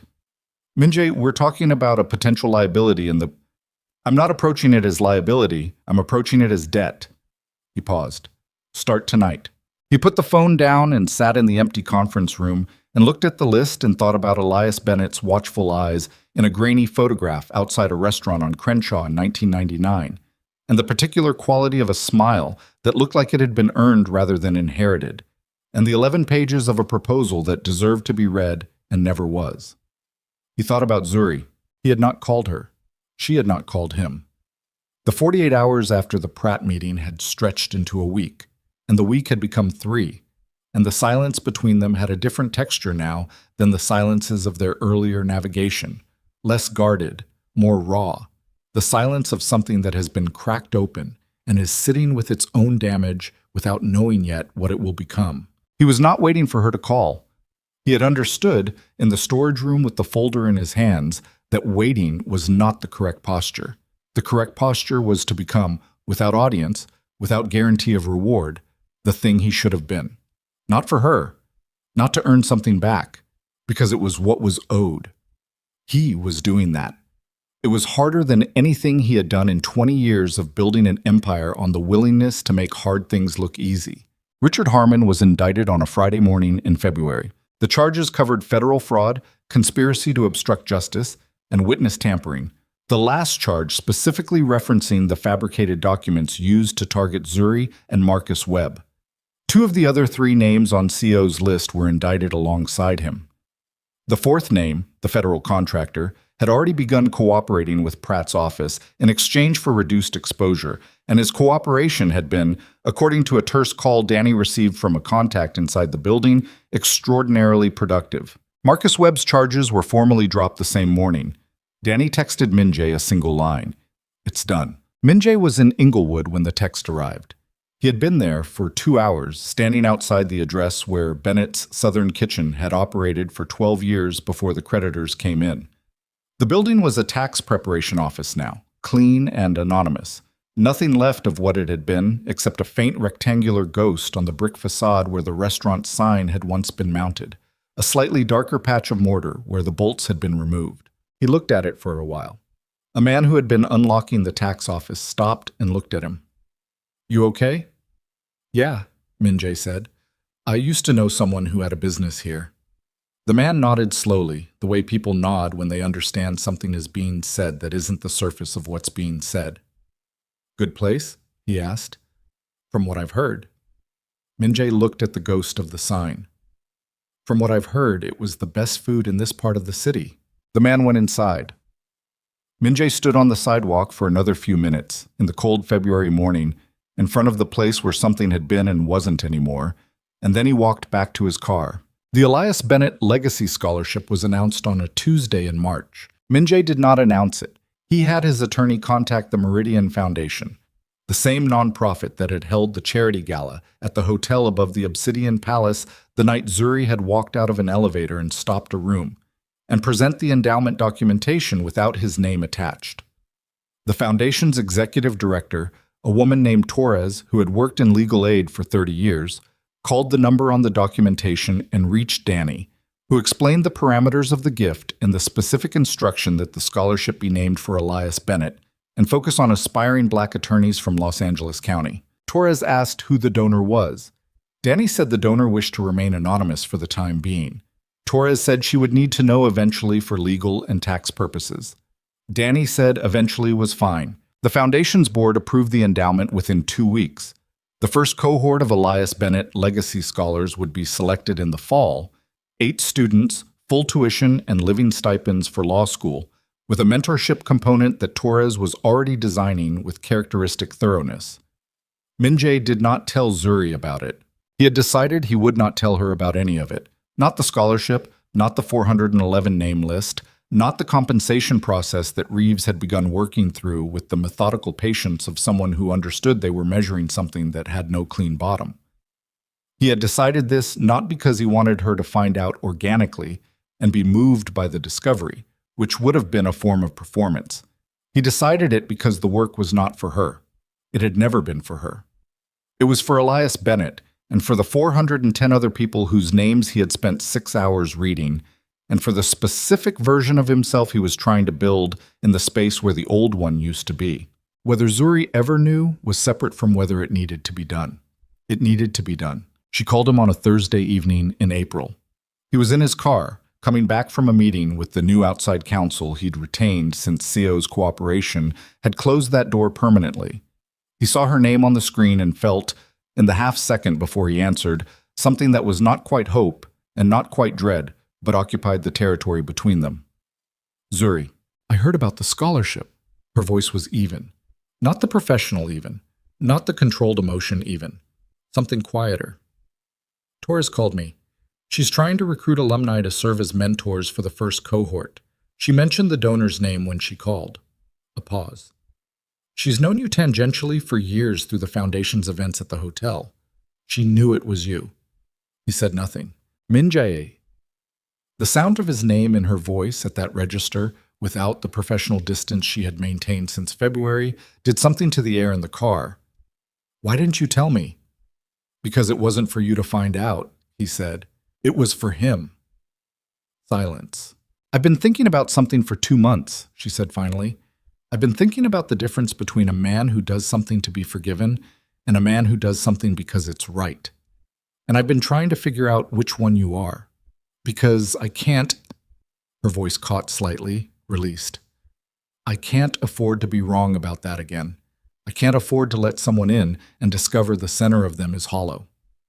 I know. So I've been watching, from a distance. A pause. Danny talks to people who talk to people. Torres knew. A paralegal I use sometimes knows a real estate attorney who mentioned the proposal review process you started. She exhaled. You've been working through that list for 2 months without telling me. Yes. 411 people. Yes, Minjae. She stopped. He heard her breathing. Not the controlled breathing, not the professional breathing, but the real kind, slightly unsteady. A woman sitting with something she didn't fully know how to hold. My father's proposal was 11 pages. I read it when I was helping him put it together. I knew every number in it. A pause. Did you read all of it? Yes, he said. All 11 pages. The silence that followed was the longest of all the silences between them, and it had a different quality than any of them had had before. It was not the silence of two people maintaining distance. It was the silence of two people in the same place for the first time, standing in the same weather. Okay, she said. Just that. He sat in his parked car. He had pulled over without deciding to, sometime in the last few minutes, and was sitting on a residential street in Silver Lake with the engine running and his hands in his lap, and let the words settle. I'm not ready to tell you I forgive you, she said. I need you to know that. I don't know if I'll get there. I don't know if forgiveness is even the right word for what this is. She paused. My father is still gone. That doesn't change. Nothing you do changes that. I know. And I'm not going to pretend the last 6 months didn't happen. I'm not going to pretend I didn't start to trust you and then find out the ground under that trust was... She stopped. Started again. I'm not built for pretending. You know that by now. Yes. But I've also been honest with myself about something. Her voice shifted slightly, lower, more private. The man I was starting to trust, the one who read Reeves's transaction map with me, who sat in that room for 61 hours, who walked into Pratt's office knowing what it was going to open up, that man is also real.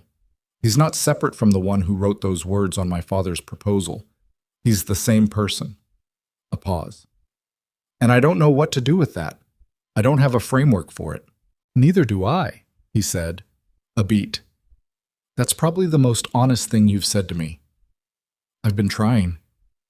I know, she breathed. I know you have. Another pause. There's a mentorship orientation for the Bennett Scholarship cohort in June. Torres wants alumni and community members to meet the first class of scholars. A long beat. I'm going to be there. He waited. You should come, she said. Not for me. For them. Because your name is going to be attached to this foundation eventually, and those students deserve to meet the person who funded their future and understand who he actually is. Not the version in the newspapers, not the version in the federal investigation, but the actual person. A pause. Can you do that? Yes, he said. Okay. Another breath. Min-jae. Yeah. I'm going to need more time. I know. And I'm not promising you anything at the end of it. I know. Okay. The word again. Final, complete, carrying the same weight it had always carried from her. Not a door opening, but a door not being closed. Good night? Good night, Zuri. She hung up. He sat in his parked car on a residential street in Silver Lake and looked at the steering wheel and breathed, slowly, through his nose, in the way he had breathed against the wall of the conference room 6 months ago, but with something different underneath it now. Not relief exactly. Not hope exactly. Something more specific and more durable than either. The quiet knowledge that he was moving in a direction that did not depend on outcome. That the moving was the thing, that the thing he was becoming did not require her to witness it to be real. He started the car and pulled back into traffic, and drove home through a city that had no idea what was happening in it, which was always true of cities, which was the condition of living inside something too large to see all of. The Obsidian Palace closed in May. Not dramatically, not because of the federal investigation, which had touched Pacific Meridian's legitimate structure, but had not, through careful legal navigation and Pratt's specific focus on the Harmon conspiracy, directly exposed the casino's operations. It closed because Min-jae chose to close it. He told Danny on a Monday morning. Danny sat across from him in the office above the casino floor and looked at him for a long moment without speaking. You're serious, Danny said. I'm serious. Min-jae, this place is... I know what it is. I built it. He looked at Danny. I'm 50 years from everything my father handed me. Not 50 miles. 50 years. It doesn't happen overnight, and it doesn't happen by making the comfortable choices. He paused. The people who work here are going to be transitioned. Full severance, job placement assistance, whatever they need. Nobody gets left without a safety net. Danny looked at the desk, looked back up. What about you? I have 7 legitimate real estate holdings and a development company that can operate on its own if I run it correctly. He paused. It'll be enough. It'll be less than enough. You know that. I know. A beat. Less has different weight than it used to. Danny sat with this for a moment. He had a way of processing things without expressing the processing, an interiority that Min-jae had always respected, and that now, in the particular gravity of this conversation, communicated itself through a very long stillness. Then Danny nodded, a single, small movement that meant more than most people's speeches. Okay, he said. I'm going to need you, Min-jae said, for the transition and for what comes after. If you're in. I've been in for 22 years, Danny said, with the flat simplicity of a man who has never needed to make the same commitment twice. The casino closed on a Friday night with no announcement, no ceremony, no last dramatic game played out under the artificial brightness that had been designed to make midnight look like noon. The staff were called in individually, informed personally, and given envelopes that Min-jae had prepared himself. He stood at the door as each person left and thanked them by name, which he could do for all 63 of them because he had always paid that kind of attention, even when it was not convenient to pay it. The last person to leave was a dealer named Christine, who had worked the blackjack tables for 9 years, and who looked at Min-jae when she received her envelope with an expression that was somewhere between gratitude and the particular grief of an ending that is voluntary and therefore harder than one that is forced upon you. What are you going to do? She asked. Work, he said. Different kind. She nodded and walked out, and he closed the door of the Obsidian Palace for the last time and stood in the artificial brightness of a room that had no windows, that had been designed to make people forget there was a world outside it, and he stood there for a moment in the silence of it. Then he turned off the lights and took the elevator up. June came with heat and jacaranda blossoms falling in purple drifts across the sidewalks of Los Angeles, And on a Saturday morning, Min-jae arrived at the Meridian Foundation's offices in Culver City in a car he parked in the public lot and walked from, alone. The orientation was in a conference room on the second floor. 8 students, the first Elias Bennett Legacy Scholars, sat around a long table with Torres at the head of it and 3 alumni mentors along the side. Torres introduced Min-jae when he came in, and the 8 faces turned toward him with the calibrated attention of people who were very smart and had been told a version of who he was and were now performing their own assessments. He sat down. He had prepared nothing to say. He had decided, specifically and intentionally, not to prepare anything to say because preparation in this context would have been another form of performance. And performance was exactly what these 8 people did not need from him. What he said, when Torres asked him to speak, was this: "Your scholarship is named for a man I never met. His name was Elias Bennett. He came to me 7 years ago with a proposal that was better than anything I deserved to evaluate, and I rejected it without reading it because of what I assumed about him before I knew anything about him." He paused. He died before he got another chance at what he was trying to build. I have to live with that. The scholarship doesn't undo it. Nothing undoes it. But you 8 are here because of what he was trying to do, and I wanted you to know that. Not because it makes me look better, because he deserves to be known. The room was quiet. One of the scholars, a young woman in her early 20s with the watchful eyes of someone who had been taking careful inventory of people her whole life, looked at him and said, "Why are you telling us the bad version of the story?" He looked at her. "What's your name?" "Kezia." "Because the bad version is the true version," he said, "and you're going to be lawyers. You should know the difference." Kezia held his gaze for a moment. Then she wrote something in her notebook, and he did not ask what it was. Zuri arrived 20 minutes into the orientation, slightly late in the way she was sometimes slightly late, when a client situation had extended beyond its scheduled end. She came in quietly, found a seat along the wall, and settled into it with the particular self-containment of someone who is good at arriving in the middle of things. Min-jae was answering a question from one of the other scholars when she came in. He registered her presence without looking at her directly, the same peripheral awareness that had been there since the first night in the casino. He finished answering the question. Torres moved the session into small group discussions. The scholars broke into pairs with the alumni mentors, the room filled with the particular low-frequency energy of 8 very motivated people in the early chapters of their professional lives, beginning to understand what those lives might become. Min-jae found himself at the coffee table against the wall. Zuri was already there. She poured coffee into a paper cup and did not look at him immediately, and he stood beside her and did not perform the act of not looking at her. They were simply 2 people at a coffee table for a moment. "Kezia is going to be formidable," he said. "I heard the exchange." A pause. "You told them the truth." "Yes. All of it. The relevant part." She looked at him then, directly, the full weight of her attention, which was not a small thing and never had been. He held it without flinching and without performing anything. No contrition, no confidence, just the plain fact of a man standing in a room with someone who knew him more completely than anyone else currently alive. "How are you?" she said. "Not the social version, the real one." "Working," he said, "learning how to do that without the parts I removed." She considered this. "The casino." "Gone." "I heard." She looked at her coffee cup. "Danny told someone who told someone." "Danny tells people things." "He does." The ghost of something moved across her face, not quite a smile, but the shape of one, the memory of one. "He does it on purpose." "I know." She looked back at him. The room moved around them, the scholars talking, Torres circulating, the morning pressing against the windows with its June heat. "I've been thinking about something you said," she told him, "in Pratt's office, about not lying to me about what you are."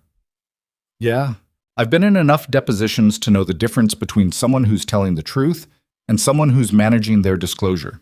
You've always been telling me the truth, even when it was worse for you." She paused. "That matters. I want you to know it matters." He nodded. "I'm still not—" She stopped, started again. "I still have days where I think about my father, and I look at what could have been, and I feel—" She stopped again, more completely this time, the sentence going somewhere she chose not to take it. "I have those days." You should have those days, he said. That's correct. She looked at him for a moment. You're not going to tell me it gets easier? No. Or that time fixes things? No. Good. She looked back at the room. Because it doesn't, it just changes shape. She held her cup with both hands. My father used to say that the thing about good food was that it told the truth. He said you could taste it when something was made with care, and you could taste it when it wasn't, and no amount of presentation could cover up the difference. She paused. He was right. He was right about most things. He was right about the proposal, Min-jae said. The market analysis, the location strategy, everything in it was correct. She was quiet for a moment. I know. A breath. I know. The orientation wound down over the next hour. The scholars filtered out with Torres, exchanging contact information with the mentors. The room emptying slowly in the way of gatherings that have accomplished something and know it. By noon, there were 4 people left, then 2. Then the room belonged only to Min-jae and Zuri and the detritus of a morning, empty coffee cups, a whiteboard with names and contact information, the particular stillness of a space after people have been in it. There's a restaurant, she said. She was gathering her bag from her chair. In Inglewood. New place, opened 8 months ago. Owner is a woman who grew up on my father's food. She told an interviewer once that Bennett's Southern Kitchen was what made her want to cook. She paused. She does his bread pudding, her own version. She looked at him. I've been going since it opened. He waited. If you wanted to come in, she said, with the specific, careful precision of a woman extending something that she was not going to extend twice or pursue if it was declined, I'm going there now. He did not say anything immediately. He looked at her with the same attention he had given her from the first moment in the casino. The attention that had never been about the surface of her, but about the thing underneath it that had refused from the very beginning to be impressed or diminished or reduced into anything smaller than what it was. Yeah, he said, I'd like that. I'd like... They walked out of the Meridian Foundation together into the June heat, which pressed down on Culver City with the democratic intensity it applied to everything. The high buildings, the strip malls, the jacarandas still dropping their purple onto every available surface, the wide streets full of people going about the particular business of their lives. They drove separately. She knew the way, and he followed her, which was a small logistical fact that was also something else, that contained within it a whole grammar of how things had always been between them and how they were now. The restaurant was on a side street, a converted space that had probably been a dry cleaner or a laundromat in a previous life, with hand-lettered signage and 8 tables and the kind of smell that reaches the street before you open the door. The smell of something made with specific intention, with the accumulated knowledge of someone who had spent years learning what care tastes like and had put it into practice. The owner came out when Zuri walked in, a woman in her 40s with flour on her apron and the comfortable authority of someone in their right place. She hugged Zuri the way people hug someone they have known long enough to skip the performance. And who is this? She looked at Min-jae. Someone I know, Zuri said. It was not a small introduction. It was an accurate one, which from Zuri was the only kind that mattered. They ate. The bread pudding arrived last. It was not Elias Bennett's recipe. It was something built from the memory of it, from the impression it had left on a child who had grown up eating it and had spent 30 years figuring out how to make something that honored what she remembered without pretending to be what it wasn't. It was in the way that honest things sometimes are, better for what it was than it could have been for pretending to be the original. Min-jae ate it and did not say anything for a moment. Well, Zuri said. He would have liked it, Min-jae said. She looked at him carefully. Then she looked at her own plate. Yeah, she said. He would have. They sat in a restaurant in Inglewood on a Saturday in June and finished their food and did not make any declarations or promises or plans, because neither of them was built for declarations without evidence or promises without foundation. What they had was the table between them and the evidence of the last 8 months and the specific quality of 2 people who have been through something real together and have arrived, separately, at the same place. Not unharmed, not unchanged, not pretending the road had been anything other than what it was. Some things that are broken cannot be repaired. They can only be understood and accounted for and carried forward into a life that has been rebuilt around the knowledge of them rather than the denial. Elias Bennett had deserved better. He had always deserved better. And no scholarship and no endowment and no moment of recognition changed the specific shape of what had been lost. Zuri carried that. She would carry it for the rest of her life, and she had stopped expecting it to get lighter and started learning instead the particular skill of carrying heavy things without letting them determine where you went. Minjae carried something different but adjacent. Not grief for a person, but accountability for a version of himself that had caused grief, and the daily labor of that accountability, which looked like phone calls to attorneys and compensation structures and scholarship orientations and a closed casino and a long list of names being worked through one by one, and which would continue looking like those things for years, probably for the rest of his life, because that was the nature of debts that couldn't be fully paid. They became the work, and the work became who you were. Outside, Los Angeles moved through its Saturday afternoon, 10 million people carrying their specific weights through a city that held all of it without comment, that had seen everything and remembered most of it and kept moving regardless. Because cities do not stop for individual reckonings, even when those reckonings matter enormously to the people inside them. Minjae paid the check. Zuri did not argue about it, which was not a small thing, and both of them knew it. They walked out into the heat together and stood on the sidewalk for a moment in front of a restaurant that was doing something true. In a neighborhood that had once held something true before the creditors came in, on a street that was carrying all of it in the particular way streets carry things, in the texture of the pavement, in the ghost of a sign's mounting bolts on a building 3 blocks over, in the name of a young law student in Culver City who had just learned who had funded her future and why. "I'll see you," Zuri said. It was not a goodbye. It was the other thing, the door not being closed, held open by the weight of everything that was still in motion between them. "Yeah," Minjae said. "You will." She walked to her car. He stood on the sidewalk and watched her go, and this time he did not watch with the specific hunger of the beginning or the specific devastation of the storage room. He watched with something that had no clean name but felt like the right kind of patience, not waiting for something to be given back, but standing in the direction of something worth moving toward, whether or not it arrived, whether or not the distance ever fully closed. He walked to his own car. He sat in the heat for a moment with the windows down. The street was quiet. Someone somewhere was cooking something that smelled like onions and butter and the patient labor of a Saturday afternoon. He started the car. He drove north through the city, through Inglewood, and into the grid of streets that connected everything to everything else, in the way that cities connect things. Not cleanly, not directly, through the accumulated accidents of history and proximity, and the particular human insistence on building something where there was nothing before. He was not the man who had stood at a casino mezzanine 6 months ago, surveying a room like property. He was not yet the man he was going to be. He was the man in between, which is where most of the real work happens.